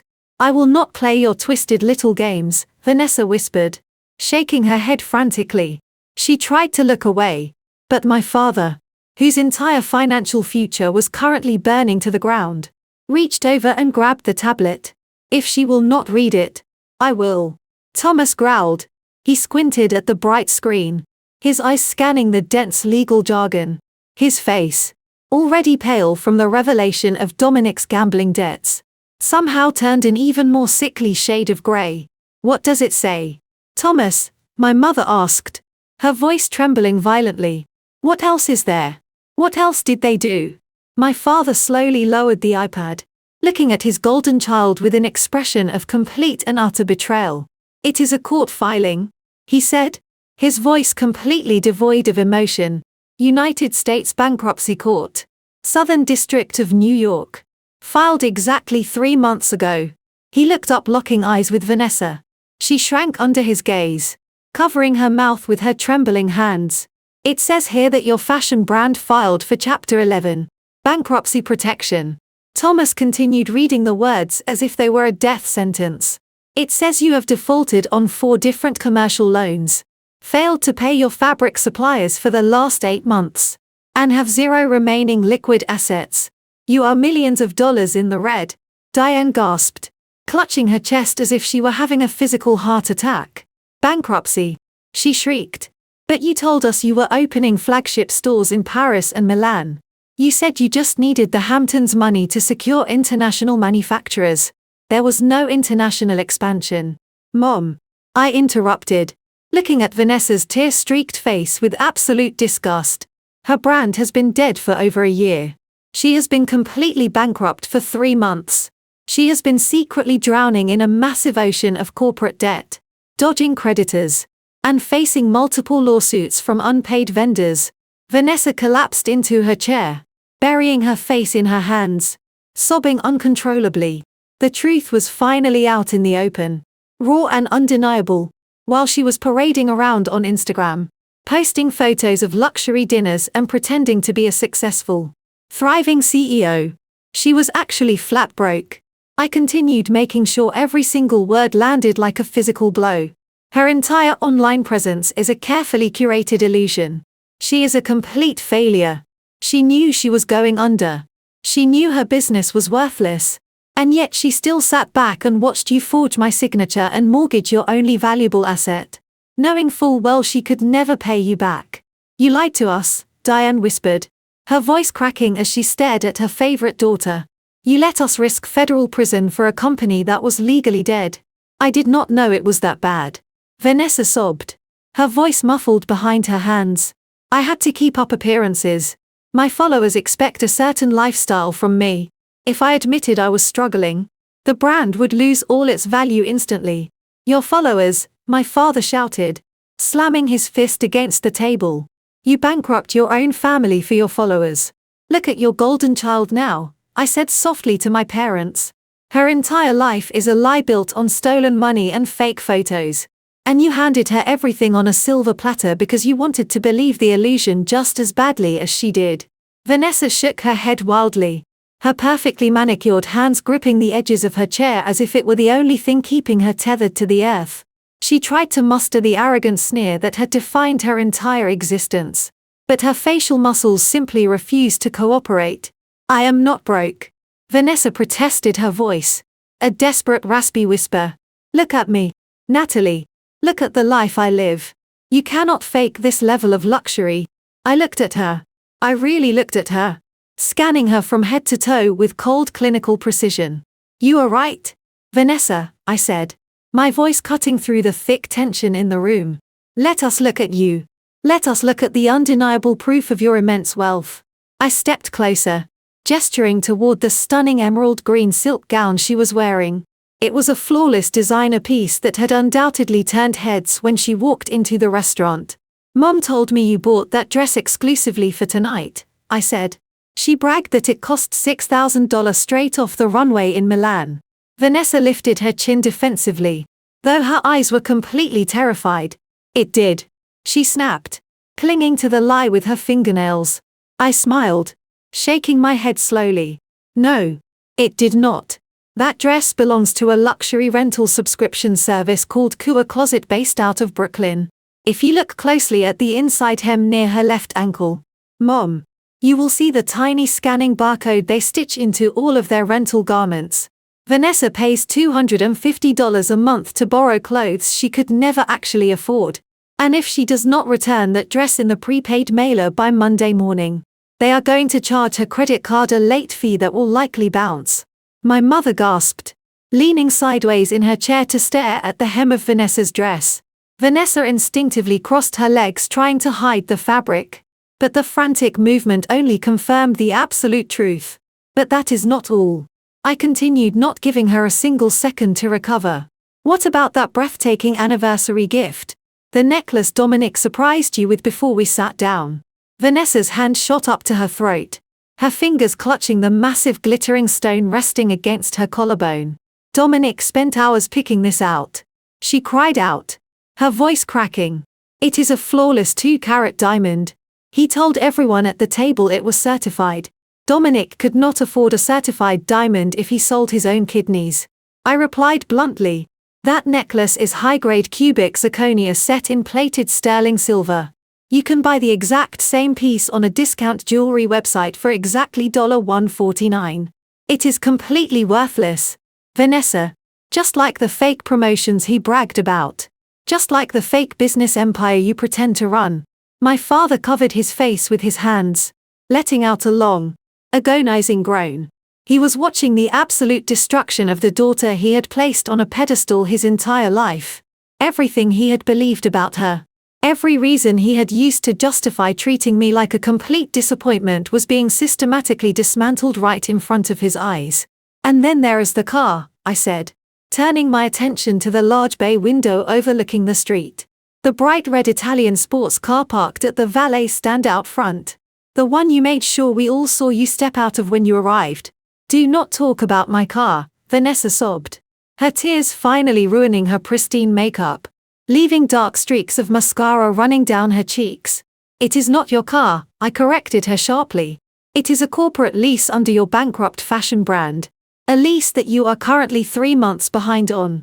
In fact, the only reason you drove it here tonight is because you are hiding it from the repossession company that has been circling your apartment complex for the last 2 weeks. If the valet leaves it parked on the street for too long, a tow truck is going to hook it up and drag it away before dessert is even served. The sheer weight of the absolute truth finally crushed whatever remained of Vanessa's delusional spirit. She could no longer fight back. She could no longer spin the narrative. Her entire reality, meticulously constructed from rented dresses, fake diamonds, unpaid leases, and stolen family money, had been completely shattered into a million irreparable pieces. Vanessa collapsed forward, burying her face in her arms against the table, sobbing with a deep, guttural agony that echoed off the mahogany walls. The sound of her crying was not the delicate, manipulative weeping she usually employed to get her way. It was the raw, ugly sound of a woman realizing her entire life was an empty, pathetic joke. She had nothing left. No money, no successful brand, no wealthy husband, and now no pride. My mother reached out a trembling hand, trying to touch Vanessa's shoulder, but she pulled back at the last second. The golden child was entirely broken. Diane looked at the cubic zirconia necklace catching the light of the chandelier. And then she looked at the barcode peeking out from the hem of the rented silk gown. The absolute shame radiating from my parents was suffocating. They had traded their financial freedom and risked federal prison to fund a lifestyle that did not even exist. They had destroyed my trust and their own future for a woman who was nothing more than a walking billboard of unpaid debts and cheap imitations. I stood over my sister, watching her body heave with every pathetic sob, feeling absolutely no pity. The heavy silence in the room was now only broken by the sound of Vanessa weeping into her rented silk sleeves. My mother, Diane, remained completely frozen in her chair. I watched the gears turning in her head as the full terrifying gravity of the situation finally crashed down on her shoulders. She looked at her husband Thomas, who was staring blankly at the wall, completely broken. She looked at the fake diamond necklace around Vanessa's neck. And then slowly she looked at the forged bank documents scattered across the table. The reality was stark and unforgiving. There was no money. There was no successful fashion empire to bail them out. There was only a massive fraudulent commercial loan hanging over their heads. A federal crime they had willingly committed to fund a mirage. If the bank discovered the forgery, and they absolutely would once the payment stopped, my parents were not just going to lose the Hamptons estate. They were going to lose their freedom. They were looking at years in a federal penitentiary. I saw the exact moment the panic truly set in. Diane's breathing became erratic. Her hands began to shake so violently that her pearl bracelet rattled against the edge of the wooden table. She darted her eyes toward the door as if expecting the authorities to walk in right that second. Then her desperate gaze shifted toward Harrison. He stood tall and unbothered, adjusting his custom silk tie. The living embodiment of limitless wealth and absolute power. Suddenly, a new sickening realization washed over my mother's face. The only person in the entire world who could instantly make this nightmare disappear was standing right in front of her. The billionaire husband of the daughter she had just spent the entire evening humiliating. Diane abruptly pushed her chair back, the wooden leg screeching loudly against the floor. She completely ignored Vanessa, stepping right past her golden child, who was still hyperventilating over her ruined fake life. Diane practically ran around the massive dining table, her designer heels clicking frantically against the hardwood floor. Before I could even take a step back, my mother threw herself at me. She grabbed both of my arms with a grip so tight, her fingernails dug painfully through the fabric of my blazer. Her face was inches from mine, stripped of all its usual condescension and aristocratic pride. It was replaced by a wild, terrifying desperation. Natalie, please. Diane gasped, her eyes wide and pleading. Natalie, You have to listen to me. We made a mistake. A terrible, terrible mistake. We trusted the wrong person. We were blinded by Dominic and his lies. You have to understand that we only wanted what was best for the family. We just wanted to see your sister succeed. We did not know he was stealing from us. She shook my arm slightly, trying to force me to mirror her frantic energy. But you can fix this. Natalie, you have the power to fix all of this right now. She shot a desperate glance over my shoulder at Harrison. Your husband. He has billions. A $2 million mortgage is absolutely nothing to him. It is pocket change. It is a rounding error in his bank account. I stared at her, completely revolted by the sheer audacity of her demands. She was not apologizing for abusing me. She was not apologizing for treating me like garbage for 9 years. She was only apologizing because she got caught. And now she wanted to use me as a human shield against the consequences of her own illegal actions. Please, Natalie, Diane begged, her voice cracking as fresh tears spilled down her heavily powdered cheeks. You have to save us. You cannot let your father and me go to prison over a piece of paper. We will lose everything. The Hamptons house. Our retirement. Our entire lives. You have to tell Harrison to pay off the loan.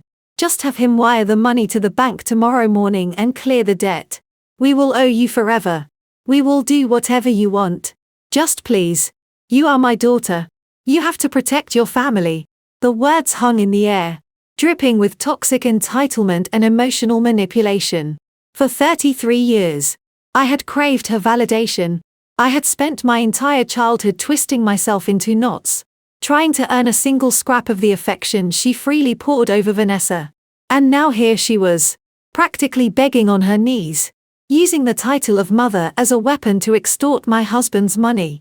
I looked down at her hands, gripping my arms. Her knuckles were white from the strain. I did not yell. I did not pull away violently. Instead, I reached up with complete icy composure. I placed my hands over hers, feeling the frantic pulse in her wrists. And then, with slow, deliberate precision, I peeled her fingers off my arms one by one.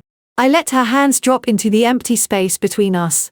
My mother stumbled back a half step, looking at her empty palms as if she could not comprehend what had just happened. For my entire life, her physical touch had been a command. Her demands were the absolute law of the household. But right now, standing in the middle of the most exclusive restaurant in the city, she was just a terrified, hollow woman, realizing she had absolutely no power over me anymore. It felt like shedding a physical weight I had carried for over 3 decades. The restaurant alcove remained deathly quiet. Even the waitstaff hovering outside the glass doors had stopped moving, captivated by the absolute destruction of our family dynamic. Harrison stood silently by my side, a steady and immovable presence giving me the floor to execute the final judgment. I looked at my mother. I looked at the dark streaks of expensive mascara running down her face. I searched my heart for even a fraction of sympathy, for some lingering desire to be the good and obedient daughter she always demanded I be. I found absolutely nothing. The well of my empathy had completely dried up. You want me to save you? I said, my voice barely above a whisper. Yet it echoed with the heavy force of a gavel striking wood. You want me to tell my husband to open his checkbook and magically erase the catastrophic consequences of your own greed? You stand there crying about how you only wanted what was best for the family. But we both know that is a pathetic lie. You never cared about this family as a whole. You only ever cared about Vanessa. You only cared about the perfect image she projected to your wealthy friends at the country club. I took a slow step forward, forcing her to look directly into my eyes. I want you to think back to a very specific night. I continued, my tone completely flat, devoid of any screaming or hysteria. 9 years ago. It was a Tuesday in late October. I was 24 years old, sitting on the floor of my childhood bedroom. My entire world had just violently collapsed. The man I loved, the man I was supposed to marry, had just left me for my own sister. I was entirely broken. I was sobbing so hard I could barely pull air into my lungs. And I begged you for comfort. I begged my own mother to hold me, to tell me that my sister was wrong, to tell me that I did not deserve to be betrayed. My mother swallowed hard. her eyes darting frantically toward the floor. Completely unable to hold my gaze as the agonizing memory resurfaced. "Look at me," I commanded, my voice turning into pure ice. "Do you remember what you did that night? You did not hug me. You did not offer a single word of maternal comfort. You stood in the doorway of my bedroom wearing your favorite silk robe, looking down at my shattered heart with absolute unvarnished disgust. You rolled your eyes at my pain. And then you delivered a lesson I have carried with me every single day since." I paused, letting the heavy silence amplify the crushing weight of my next words. "You looked at your heartbroken daughter crying on the floor. And you said, 'Weak people must accept the rules of the strong. Stop complaining and deal with it.'" My mother let out a sharp gasp, her hand flying to cover her mouth, the last remaining drops of color completely drained from her face. She remembered. She remembered every single cruel, calculated syllable she had weaponized against me to protect her golden child. "You told me that my grief was pathetic." I continued, mercilessly twisting the knife. "You told me Vanessa was stronger, smarter, and infinitely more deserving of happiness, and that I simply had to accept my place at the absolute bottom of the hierarchy. You established the rules of the game that night. You taught me that loyalty does not exist, that blood means absolutely nothing, and that ruthless power is the only currency this family respects. Well, look around you now." I gestured toward the scattered bankruptcy files, the fake diamond necklace, and the weeping fraud of a sister sitting at the table. "Look at the strong people you chose to protect. Look at the rules they played by. I learned your lesson perfectly. I spent the last 9 years building my own strength, forging my own empire so I would never have to rely on toxic people like you ever again." Diane fell heavily to her knees, her designer dress pulling around her on the thick carpet. She reached out with trembling hands to grab the hem of my blazer, sobbing with pure unfiltered hysteria. "Please, Natalie, I am begging you. We will go to federal prison. Please, just give us the money." I took a deliberate step back, pulling my fabric out of her desperate reach. "I am not going to give you a single cent," I said, looking down at her with absolute finality. "You made your choices. You forged the legal documents. You chose the golden child. Now you are the weak ones. Stop complaining and deal with it." Diane remained on the floor, the absolute picture of complete and utter defeat. But my father Thomas could not accept this reality. His entire life was built on pride, control, and absolute authority over me. Seeing his wife humiliated and realizing that I was actively refusing to hand over the money, snapped whatever fragile restraint he had left. He stomped forward, his face flushed and ugly, mottled red, his fists clenched tightly at his sides as the veins in his neck visibly throbbed. "You ungrateful little brat," Thomas snarled, his voice vibrating with a terrifying rage. "You think you can just walk away from us? You think you can marry into billion-dollar money and watch your own flesh and blood burn to the ground? I am your father. I gave you everything. I raised you. I paid for your food, your clothes, and the roof over your head for 18 years. If you do not wire that money to the bank by tomorrow morning, I will drag you into court. I will sue you for everything you are worth. I will legally force you to release your half of the trust so we can restructure the loan. You cannot abandon your family like this. Blood is a binding legal contract. Natalie and I will make sure a federal judge makes you pay for what you owe us." I almost laughed out loud at the sheer absurdity of his threat. He was a man actively drowning in a federal forgery scandal, standing in a restaurant, threatening to sue the primary victim of his crime for not bailing him out. Before I could even open my mouth to point out the massive legal holes in his delusional plan, Harrison stepped seamlessly between us. He did not raise his hands or adopt a defensive posture. He simply stood there, a towering wall of bespoke navy wool and absolute authority completely blocking my father from taking another step toward me. Thomas instinctively took a step back, suddenly remembering that the man standing in front of him possessed enough legal and financial firepower to erase his existence with a single phone call. "Sue her." Harrison repeated the words rolling off his tongue with a dark mocking amusement. "You want to walk into a federal courthouse, stand before a judge under oath and openly admit that you forged your own daughter's signature to fraudulently obtain a $2 million commercial loan. You want to legally force her to bail you out of a felony you committed to fund a degenerate gambler. Please, Thomas, file the lawsuit. My legal team would love the entertainment. Thomas swallowed hard, his face losing its angry color. The house is family property. She has a legal obligation to protect the estate. The house, Harrison said, his voice dropping into a deadly conversational tone, is no longer your concern, Thomas, and it certainly is not your property anymore. My mother scrambled up from the floor, leaning heavily against the back of her chair for support. What do you mean it is not our property? We just mortgaged it. We still own the deed.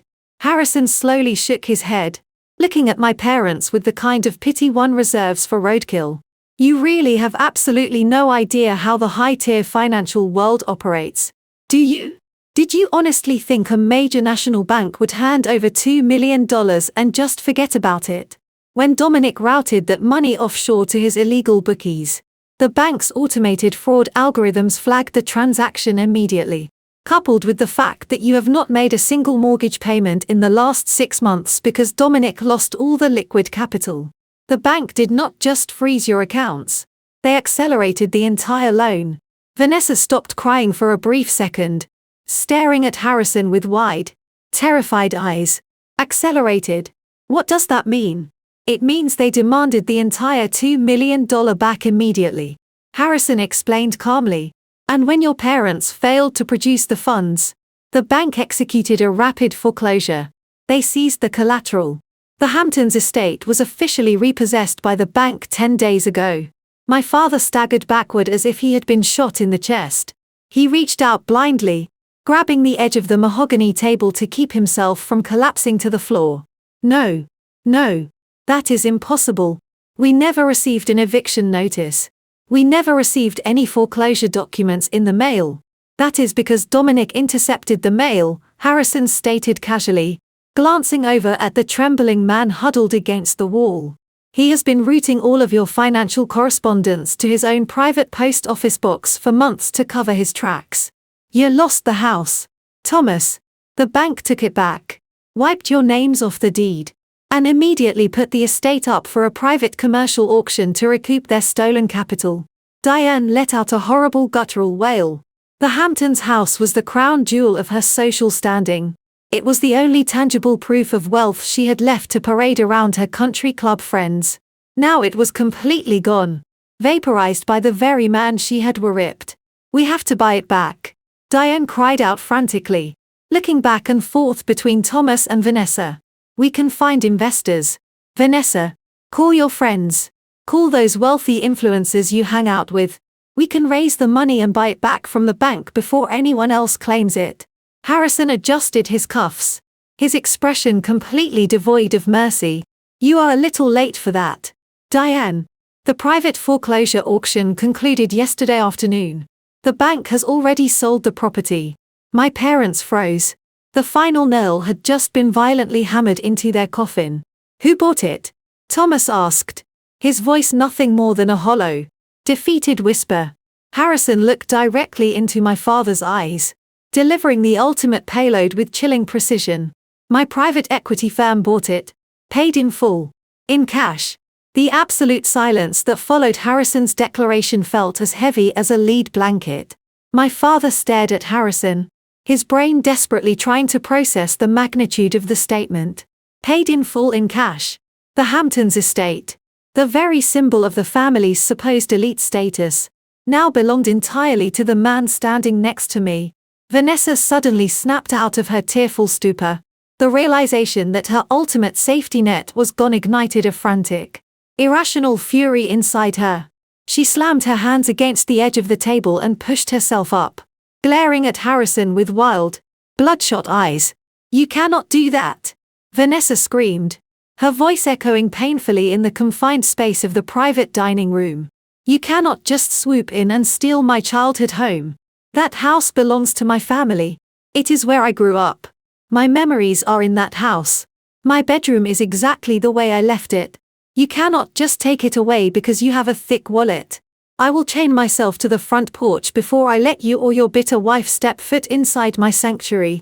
Harrison did not even flinch at her hysterical outburst. He simply reached into the inner pocket of his tailored navy suit jacket and withdrew a crisp folded piece of thick legal paper. He held it between his index and middle finger for a moment, letting the room focus on it before he casually dropped it onto the table right next to the scattered bankruptcy documents. "I am not stealing anything," Vanessa Harrison replied, his voice a smooth, impenetrable surface of pure corporate indifference. "I made a legitimate, legally binding real estate transaction at a county-sanctioned auction. And that piece of paper you are staring at is the official court-ordered notice of eviction. As the new legal owner of the property, I exercised my right to clear the premises. In fact, while you were sitting here drinking vintage wine on a declined credit card, my private contractors were emptying the estate." My mother let out another agonizing gasp, clutching her chest. "You emptied the house?" She whimpered, her eyes wide with terror. "All of our furniture, our artwork, everything was professionally packed and relocated to a climate-controlled storage unit in a highly industrial part of Queens." Harrison informed her coldly. "I have paid the rental fee for exactly 30 days. After that, whatever you do not claim will be auctioned off to cover the remaining storage costs. I suggest you find a very large moving truck quickly." Vanessa was practically hyperventilating. She pointed a shaking finger at me, her face contorted with pure venomous hatred. "You are sick, Natalie. You are completely twisted. You bought my childhood home just so you could sleep in my bedroom and pretend you finally have the life I always deserved.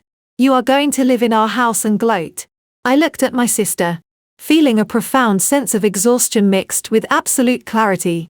The sheer arrogance it took to assume I wanted anything of hers was staggering. I let out a short, cold laugh that completely stripped away the last remaining shreds of her ego. "Sleep in your bedroom?" I repeated, shaking my head slowly. "Vanessa, I would not let my worst enemy sleep in that house. The entire property is a crumbling, outdated monument to this family's toxic vanity. It is structurally compromised and completely lacking in any architectural value. I have absolutely no intention of ever living there." My father looked up from the eviction notice, his face a mask of complete bewilderment. "Then what are you going to do with it?" he asked, his voice trembling. "Why did you buy a multi-million-dollar estate if you are not going to use it?" "Oh, we are going to use it," Harrison interjected, checking his expensive silver watch with a look of mild boredom. "But we are not going to live in it. The house itself is entirely worthless to us.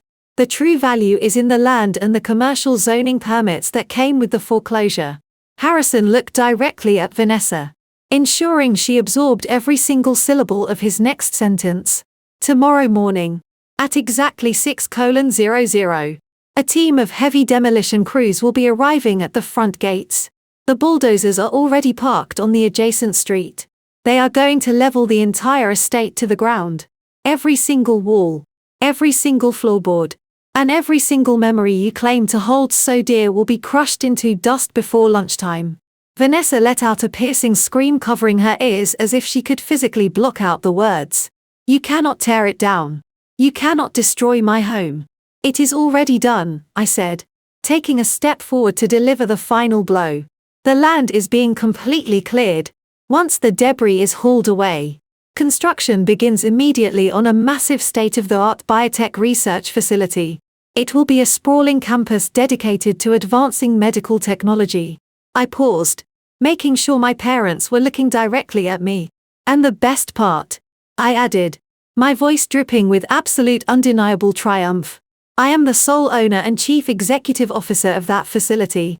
The daughter you threw away is building an empire right on top of the ruins of your precious legacy."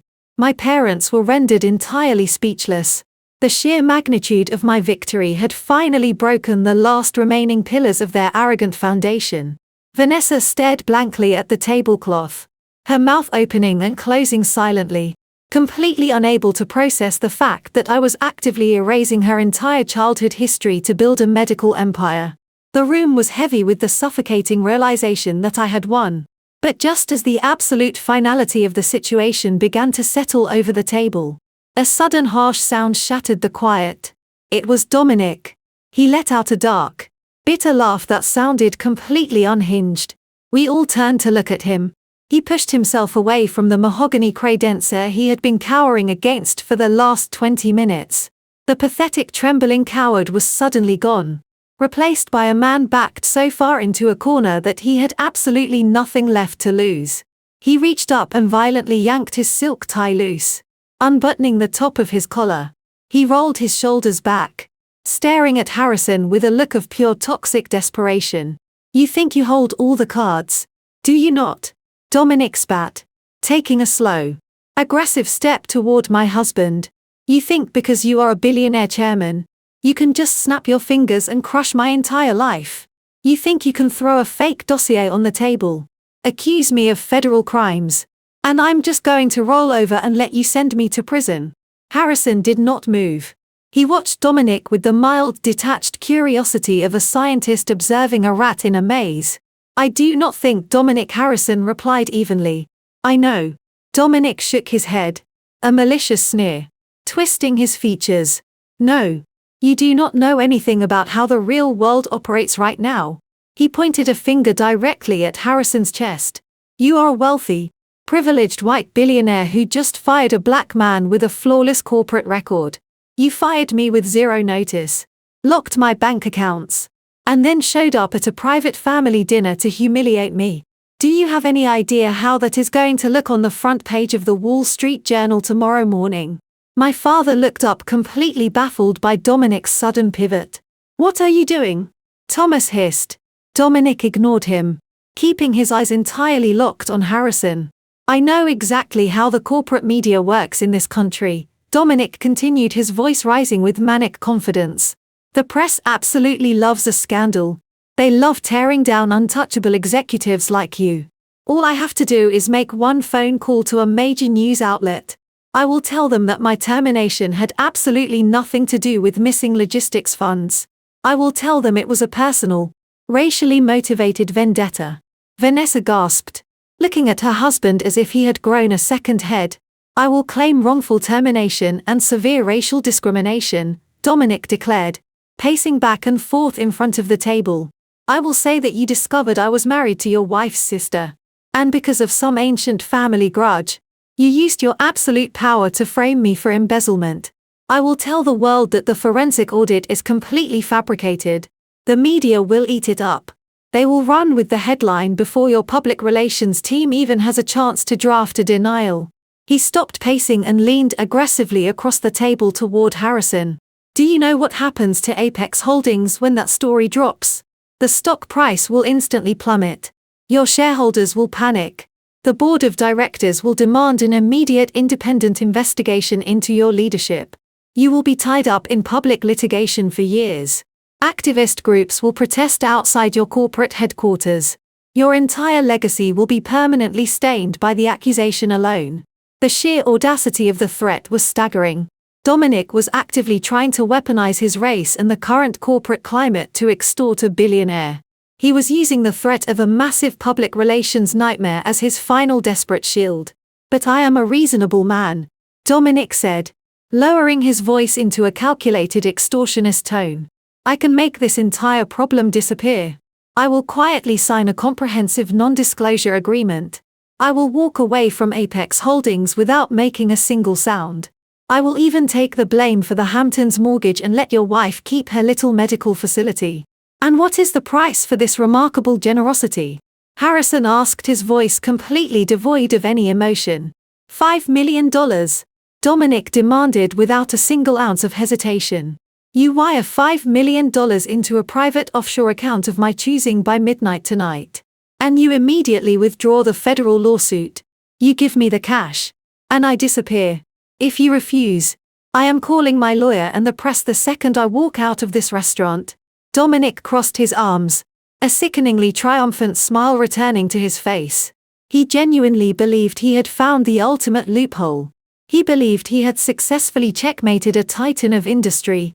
Harrison stared at Dominic for 5 long, silent seconds. He did not yell. He did not express outrage at the blatant blackmail attempt. Instead, he reached into his jacket pocket and pulled out his sleek smartphone. He did not say a word. He just looked down at the glowing screen and tapped it once. A sharp, Clear electronic chime echoed from the speaker of Harrison's phone, followed immediately by a burst of static. Then, a voice filled the suffocating silence of the private dining room. It was loud, crisp, and undeniably clear. It was Dominic. But the tone of his voice was entirely different from the polished, sophisticated executive persona he had been broadcasting all evening. He sounded slick, arrogant, and dangerously reckless. "Listen, I need this 2 million washed and moved to the Grand Cayman account by Friday at the latest," Dominic's recorded voice demanded through the small speaker. "The heat is going to come down soon. And I cannot have this capital sitting in a traceable holding company." A second voice crackled over the audio, thick and growly. "2 million is a heavy load to move on short notice. Dom, where exactly did you get that kind of capital so fast?" A booming laugh erupted from the phone. It was Dominic laughing with cruel, unfiltered amusement. "From my pathetic in-laws," the recorded Dominic boasted. "They are the easiest marks I have ever played. They are so desperate to look progressive and wealthy to their snobby country club friends.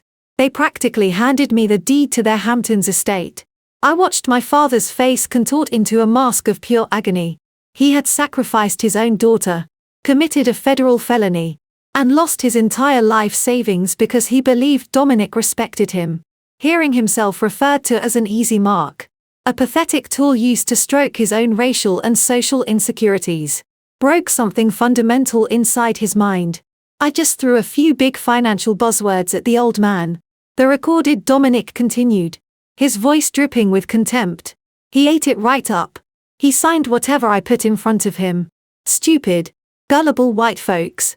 They want a successful black son-in-law to show off so badly. They do not even check if the checks bounce. And my wife is even worse. She thinks she is running a global fashion empire. But she is completely bankrupt. I am just using her to bleed her parents dry." Vanessa let out a strangled, breathless sound, gripping her own hair. She stared at the man she had proudly flaunted for 9 years, realizing he had despised her the entire time. He had viewed her as nothing more than a convenient, oblivious host for his parasitic greed. Harrison casually reached down and tapped the screen again. The audio cut off instantly, plunging the room back into a traumatic silence. He slipped the phone back into the inner pocket of his tailored jacket, keeping his eyes locked on the sweating, trembling mess that was Dominic. "So Dominic Harrison," said his voice, a smooth, lethal purr. "You want to go to the press? You want to call the Wall Street Journal and loudly complain that your termination was a malicious act of racial discrimination? I highly encourage you to make that phone call right now, because I will personally ensure this audio file is attached to every single press release your lawyer attempts to send out. Let us see how the public reacts to your tragic story of corporate oppression when they hear you explicitly bragging about scamming your elderly in-laws out of their retirement funds." Dominic was shaking so violently his knees were physically knocking together. He backed away, pressing himself flat against the mahogany wall. "That is illegal," Dominic stammered, his voice cracking into a high pitch. "You cannot use that. That is an unauthorized wiretap. It is completely inadmissible in any court. You cannot just record my private phone calls without my consent. Any decent defense attorney will have that thrown out by the judge." Harrison smiled. It was a genuine terrifying smile that did not reach his cold, calculating eyes. "You are absolutely right about the law." Dominic Harrison agreed seamlessly, taking a slow, predatory step forward. "Unauthorized wiretaps are highly illegal. But there is a massive flaw in your defensive strategy. This was not an unauthorized wiretap. And my corporate security team did not record this conversation." Dominic blinked his panic briefly, giving way to utter confusion. "Then who recorded it?" he whispered, his eyes darting frantically around the room. "You see," Dominic Harrison explained, his voice echoing with absolute finality, "when you started frantically looking for a sketchy offshore broker to wash the money you stole from my logistics accounts, you reached out to a man you thought was a professional money launderer operating out of Miami. You sent him encrypted messages on a secure app. And then you made that phone call 2 days ago to finalize the transfer." Harrison leaned in close, his shadow completely enveloping the terrified man. That man on the other end of the line is not a money launderer. He is an undercover federal agent working directly for the FBI Financial Crimes Division. And he legally recorded every single word you said. The word federal echoed in the private dining room like a gunshot. Dominic stood completely paralyzed for 3 agonizing seconds. His brain misfired desperately trying to compute the sheer impossibility of the situation. He had spent his entire life being the smartest guy in the room, the sickest talker, the ultimate master manipulator. And now the final trap had snapped shut around his ankles. There was no clever corporate jargon that could talk his way out of an FBI sting operation. There was no lie big enough to cover a legally recorded confession with an undercover federal agent. His eyes darted wildly around the room resembling a cornered animal. Realizing the predator was already inside the cage, he looked at Harrison, who remained a statue of pure unbothered power. He looked at me standing completely indifferent to his impending ruin. He did not even look at Vanessa, who is still clutching her head in a state of absolute catatonia. Then Dominic chose the only option a coward ever really has. He ran. With a sudden violent burst of adrenaline, Dominic lunged away from the mahogany wall. He scrambled past the heavy dining table, his hip violently clipping the corner. A silver platter crashed to the floor, sending remaining pieces of crystal shattering across the thick carpet.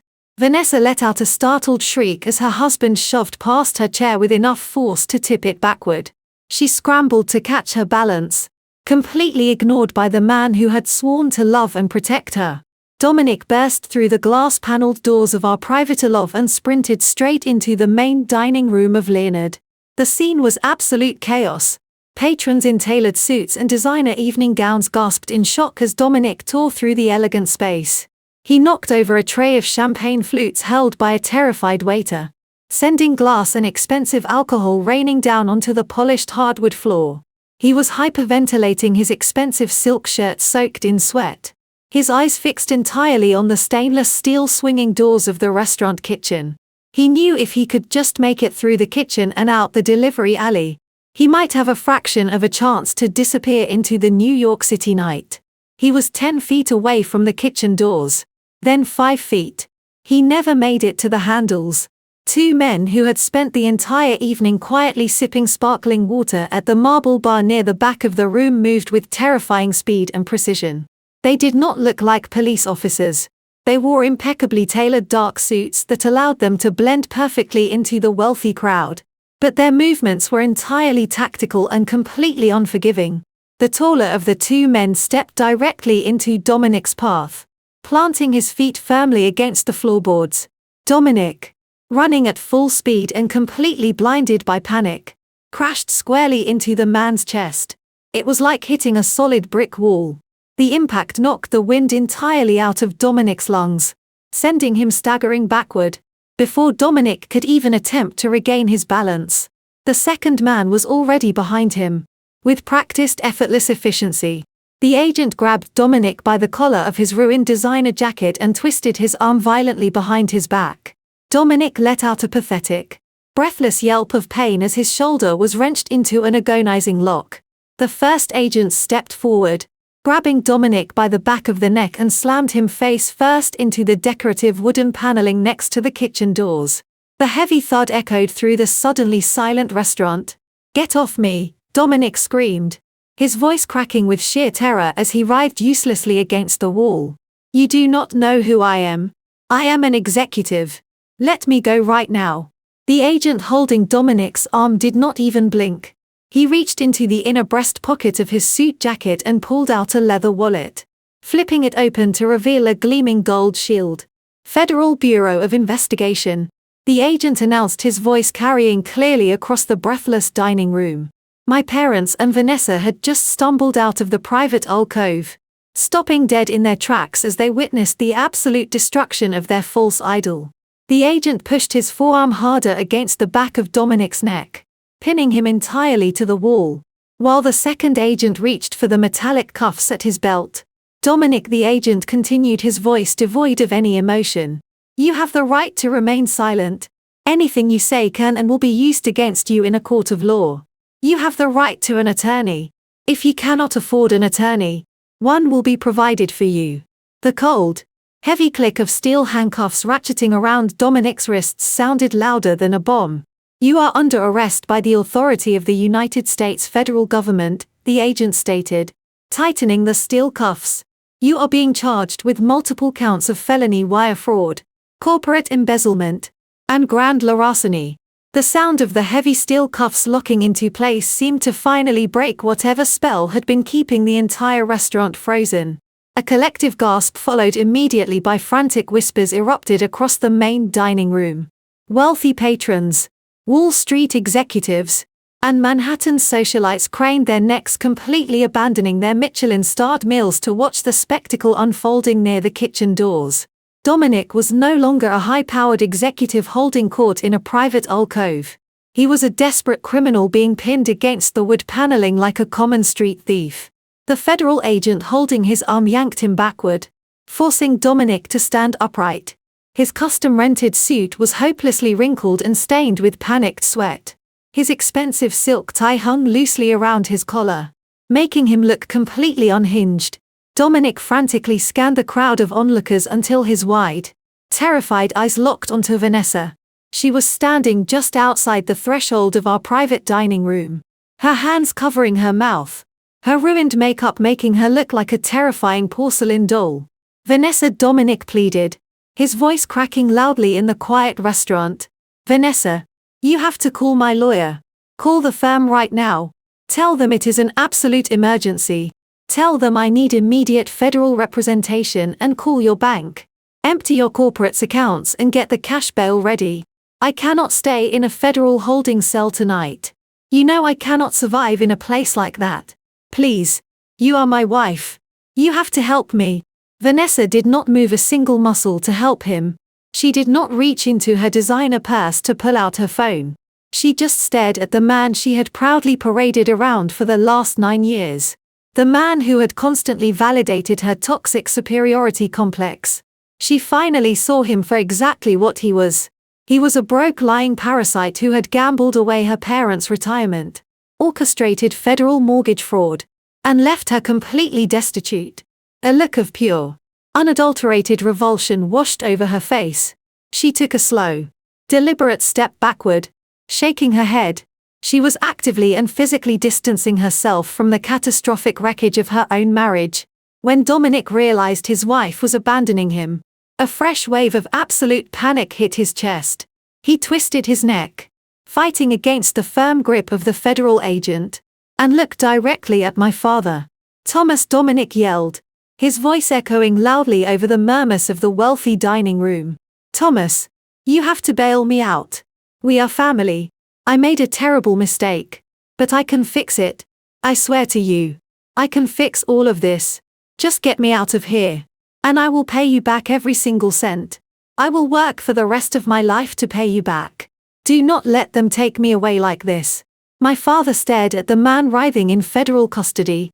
The sheer audacity of Dominic asking for bail money after stealing $2 million and single-handedly destroying the family estate was almost incomprehensible. Thomas felt the eyes of every single elite patron in the restaurant burning into his skin. He felt the absolute crushing shame of being publicly exposed as a gullible fool who had financed a degenerate criminal. Thomas did not scream. He did not curse at Dominic. He simply set his jaw, his face hardening into a mask of absolute disgust. And he turned his back. He completely turned around, facing the empty private alcove, refusing to even look at Dominic for one more second. My mother, Diane, immediately followed suit. She pulled her expensive shawl tightly around her shoulders and buried her face in her hands, turning away to hide from the massive public humiliation. They were entirely abandoning him to the federal justice system. "No," Dominic shrieked, struggling uselessly against the agents. "You cannot just leave me here. Thomas, Vanessa, somebody help me. Let us go." The lead agent commanded, completely ignoring Dominic's hysterical screaming. The two agents grabbed him firmly by the arms and began to march him straight through the center of the main dining room. It was the ultimate perp walk. The man who had spent the entire evening bragging about his untouchable wealth and his imminent promotion to chief financial officer was now being forcibly dragged past the tables of actual billionaires and genuine corporate executives. The patrons of Le Bernardin did not hide their disdain. They stared openly, some even holding up their smartphones to record the pathetic display. Dominic tried to lower his head, trying desperately to hide his face from the flashing cameras and the judgmental glares. But the agent kept his head pushed up. He was forced to look at the elite society he had tried so desperately to infiltrate, watching as they looked back at him with nothing but pure contempt. I stood in the doorway of the private alcove with Harrison standing silently right behind me. We watched the federal agents push Dominic through the heavy glass front doors of the restaurant and out onto the busy Manhattan street. Red and blue emergency lights flashed brilliantly against the windows, illuminating the dark sidewalk. They shoved him roughly into the back of a waiting black federal vehicle. The heavy door slammed shut with a sound that signaled the absolute end of his fraudulent existence. His fake billionaire persona was completely and permanently destroyed in front of the most powerful people in New York. The flashing red and blue lights of the federal vehicle slowly faded into the dense Manhattan traffic, leaving behind a profound and absolute stillness in their wake. I turned away from the heavy glass front doors of the restaurant and walked slowly back into the private dining alcove. Harrison walked right beside me, his presence a constant grounding force in the center of the total wreckage. The elegant room looked like the site of a natural disaster. Smashed crystal water glasses covered the thick carpet, catching the light from the chandeliers above. The white linen tablecloth was stained with spilled vintage wine and completely cluttered with the federal bankruptcy documents that had destroyed my family. My father was still standing exactly where he had turned his back on Dominic, staring blankly at the mahogany wall. He looked like he had aged 20 years in the span of 30 minutes. His shoulders were slumped and his breathing was shallow. My mother remained collapsed in her chair, her face buried in her hands, quietly whimpering. They were entirely paralyzed by the realization that their financial future was eradicated. But it was Vanessa who finally broke the heavy silence. She turned away from the doorway, her eyes darting frantically around the ruined room. The absolute reality of her situation was finally crashing down on her with the force of a freight train. She had absolutely nothing left to her name. Her fake luxury brand was completely bankrupt. Her rented designer dress was due back to the warehouse on Monday. Her leased sports car was likely already being towed from the valet stand outside. And the husband she had stolen from me 9 years ago was currently sitting in the back of an FBI vehicle facing decades in federal prison. She was going to be publicly humiliated by every single socialite she had ever lied to. She was going to be investigated by angry creditors and left completely destitute. Vanessa locked her bloodshot eyes onto me. The arrogant, untouchable golden child persona completely evaporated from her features. Her knees buckled beneath her. She collapsed onto the floor right in the middle of the shattered crystal and spilled ice, entirely uncaring that the sharp edges were scratching her bare legs. But she did not stay there. With a pathetic, agonizing sob, she scrambled forward on her hands and knees across the expensive carpet. Before I could even step back, Vanessa reached out and grabbed the hem of my dress with both of her trembling hands. She clung to the fabric as if she were a drowning woman holding onto the last floating piece of wreckage in the middle of a dark ocean. "Natalie, please." Vanessa sobbed, her voice a raw, guttural plea that echoed off the pan-led walls. "You have to help me. You are the only one who can help me now." I looked down at her, the woman who had spent her entire life making sure I felt small, ugly, and worthless was now physically groveling at my feet. The fake cubic zirconia diamond necklace swung wildly around her neck, a pathetic reminder of the cheap illusion she had chosen over her own sister. Her tears soaked into the fabric of my dress, leaving dark, heavy stains. "I have nothing, Natalie," Vanessa cried out, her chest heaving with sheer panic. "The creditors are going to come after me. When the news of Dominic's arrest breaks tomorrow morning, they are going to freeze my personal accounts. They are going to take my apartment. I am going to be completely homeless by the end of the week.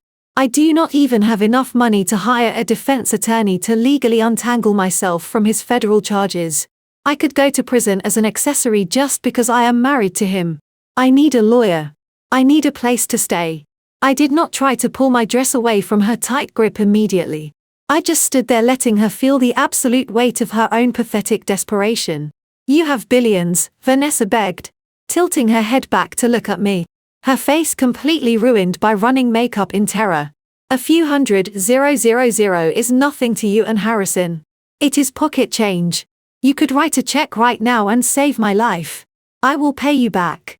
I swear on my life I will pay you back. I will work for you. I will do whatever you want. I will publicly apologize to you in front of the entire family. Just please do not let me end up on the street. My parents slowly turned their heads to watch the pathetic display. They did not intervene. They did not tell Vanessa to stand up and keep her dignity. They were just as morally bankrupt as she was, silently hoping that my sister's ultimate humiliation would somehow unlock my wallet and save them all. I looked at her hands gripping my dress. I thought about the 9 years of intense therapy, the sleepless nights, and the crushing insecurity I had to conquer just to survive the betrayal she inflicted on me. I thought about the cruel smirk on her face when she slid that anniversary invitation across the table just an hour ago, mocking my supposed loneliness. I reached down and firmly grasped her wrists. With the exact same cold, calculated precision I had used on our mother, I peeled Vanessa's fingers off my dress one by one. She let out a sharp gasp, her hands falling uselessly to her sides as I took a deliberate step backward, severing the physical connection completely. I looked down at her, making sure my voice was loud, clear, and perfectly steady so my parents could hear every single word. I would love to help you, Vanessa, I said, maintaining a pleasantly devastating tone that mirrored her earlier arrogance. But as you made very clear when I arrived tonight, this table is for family. Go find another one. Vanessa let out a hollow, agonizing gasp, curling into a tight ball on the floor amidst the shattered crystal. She buried her face in her knees, her shoulders shaking violently as the reality of her total isolation finally broke her spirit. She had no husband, no money, and now no sister to serve as her safety net. I stepped around her trembling form, my heels carefully avoiding the spilled water and the scattered federal documents that had destroyed my family. I did not look back at her. I had spent 33 years looking back, hoping for a sliver of sisterly affection that never existed. I was completely done.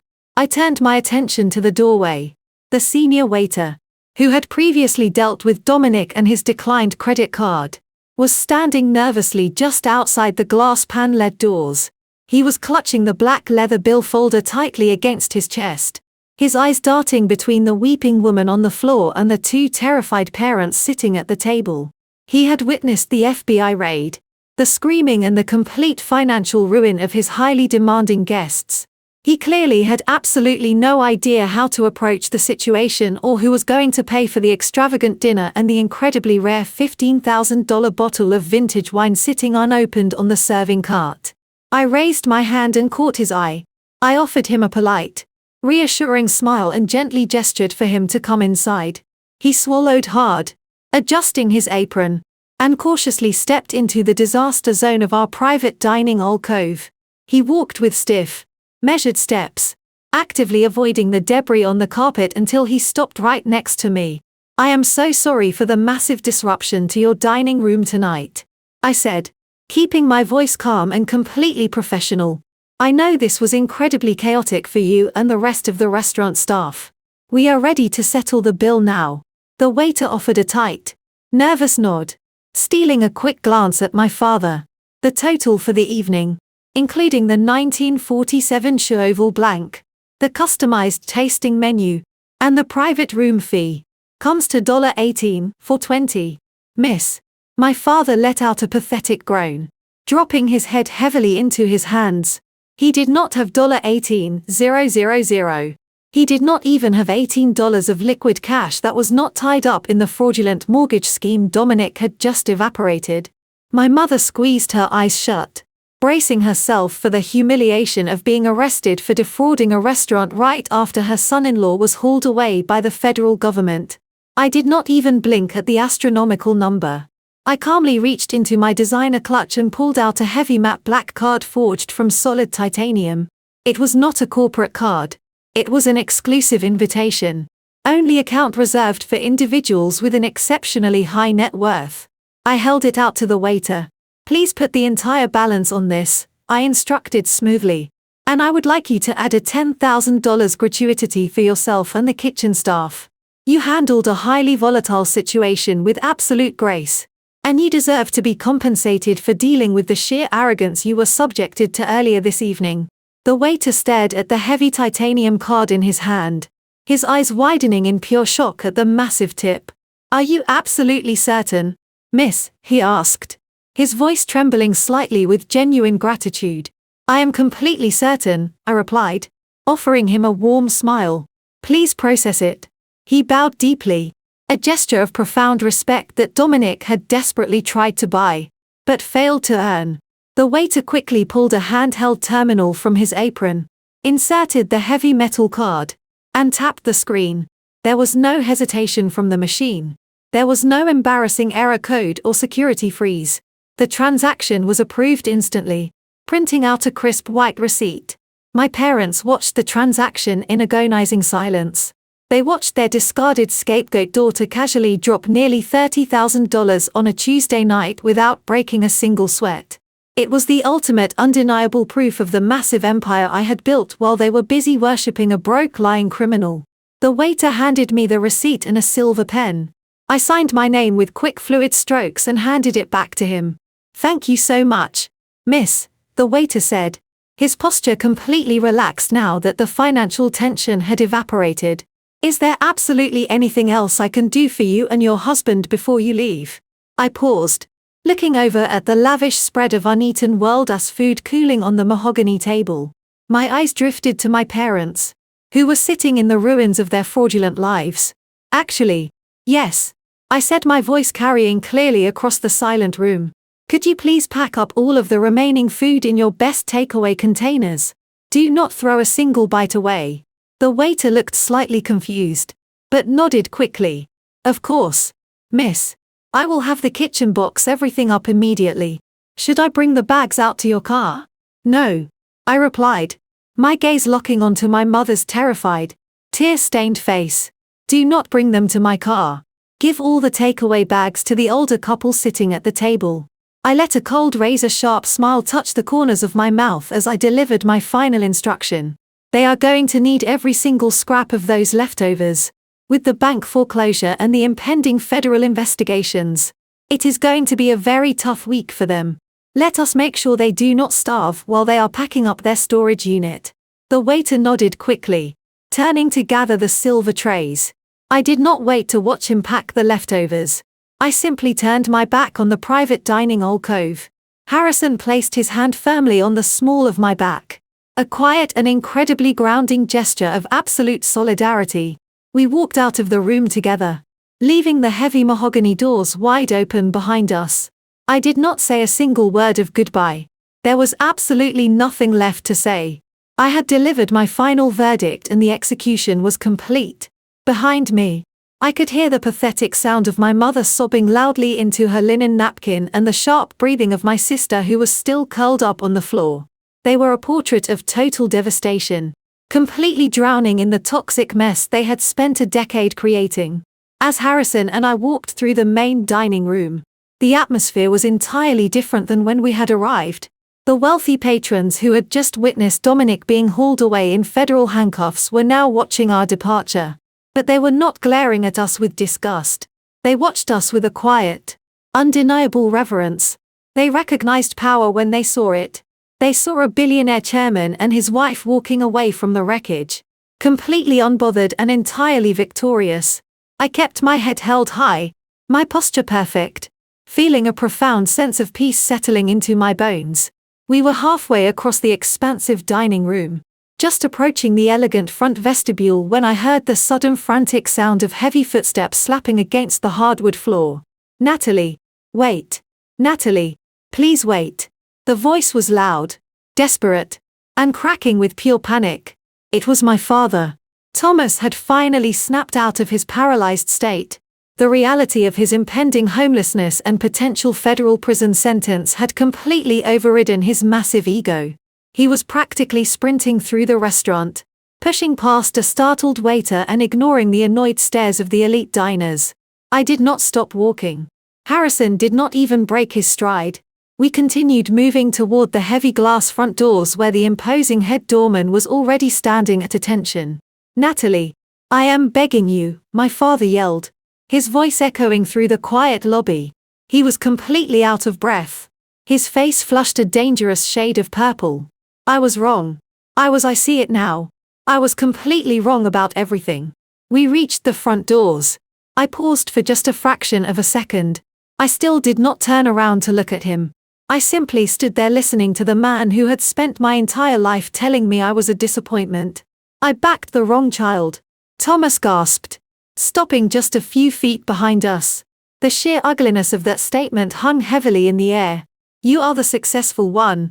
You are the one who actually built something real. Vanessa is nothing. She is a fraud and Dominic is a criminal. But you, Natalie, you are brilliant. You are everything I ever wanted a daughter to be.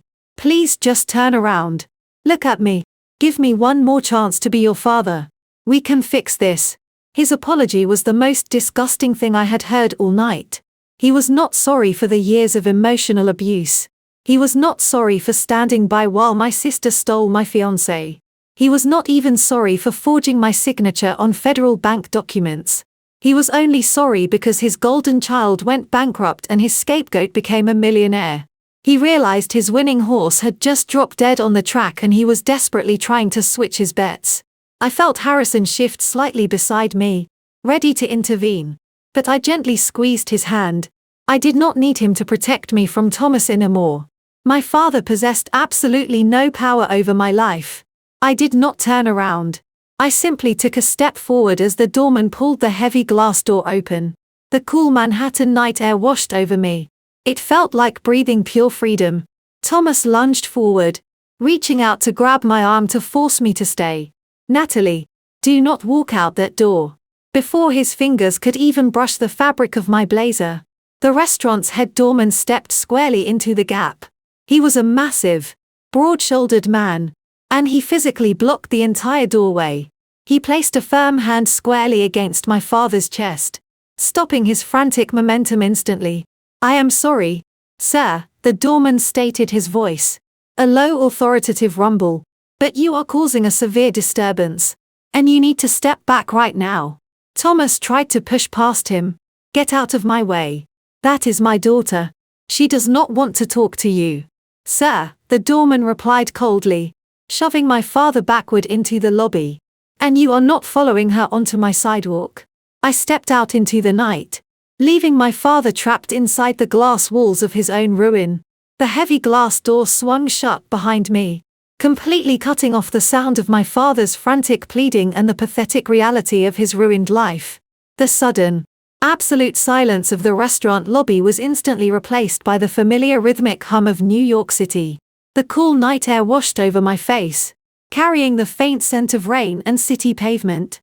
I took a deep, steadying breath, feeling the tense, knotted muscles in my shoulders finally begin to release.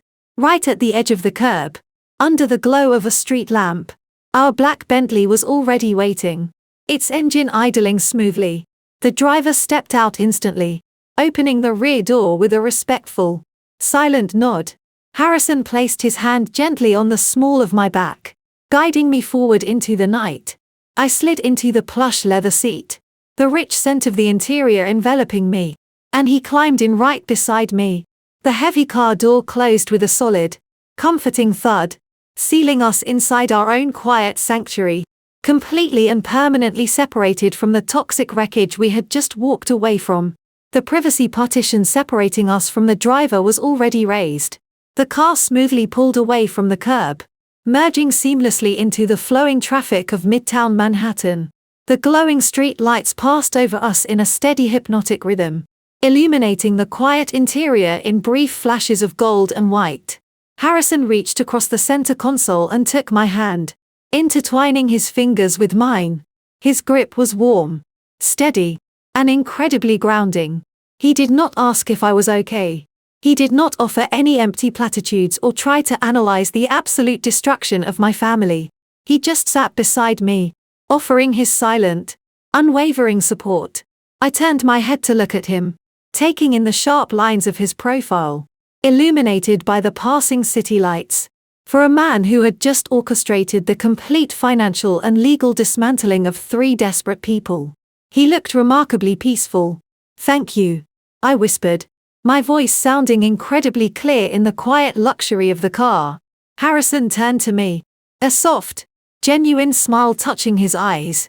"You never have to thank me for standing by your side, Natalie. That is exactly where I belong." I smiled back, a genuine expression of love that felt entirely different from the forced smiles I had worn for my family all my life. I leaned my head back against the soft leather headrest and turned my gaze toward the tinted window. I watched the towering skyscrapers of New York City blur past their lit windows, looking like thousands of tiny stars against the dark sky. My mind drifted back through the turbulent journey of the past 9 years. I thought about the terrified 24-year-old girl who had cried on her childhood bedroom floor, utterly convinced that her life was over because she had been discarded by the people who were supposed to protect her. I had spent so many years after that night driven by a desperate agonizing need to prove them wrong. I built my venture capital firm on a foundation of pure unadulterated spite. I wanted to amass enough wealth, enough power, and enough undeniable success to force them to look at me and finally apologize for how they treated me. I wanted them to realize their massive mistake and beg for my forgiveness. But as I sat in the back of the Bentley holding the hand of a man who truly valued me, I realized that the burning desire for their apology had completely vanished. The sweetest part of tonight was not watching Dominic get hauled away in federal handcuffs. It was not exposing the pathetic rented illusion of Vanessa's bankrupt life. It was not even buying the Hamptons estate just to bulldoze it into the ground. The ultimate revenge was the profound, unshakable realization that I simply did not care about them anymore. Their opinions, their validation, and their toxic hierarchy held absolutely no power over me. My worth was never tied to their approval. It was tied to my own resilience, my own intelligence, and my own capacity to build a beautiful life out of the ashes they left behind. I was no longer the scapegoat. I was not the victim. I was entirely and unconditionally free. I shifted in my seat, leaning over to rest my head gently against Harrison's broad shoulder.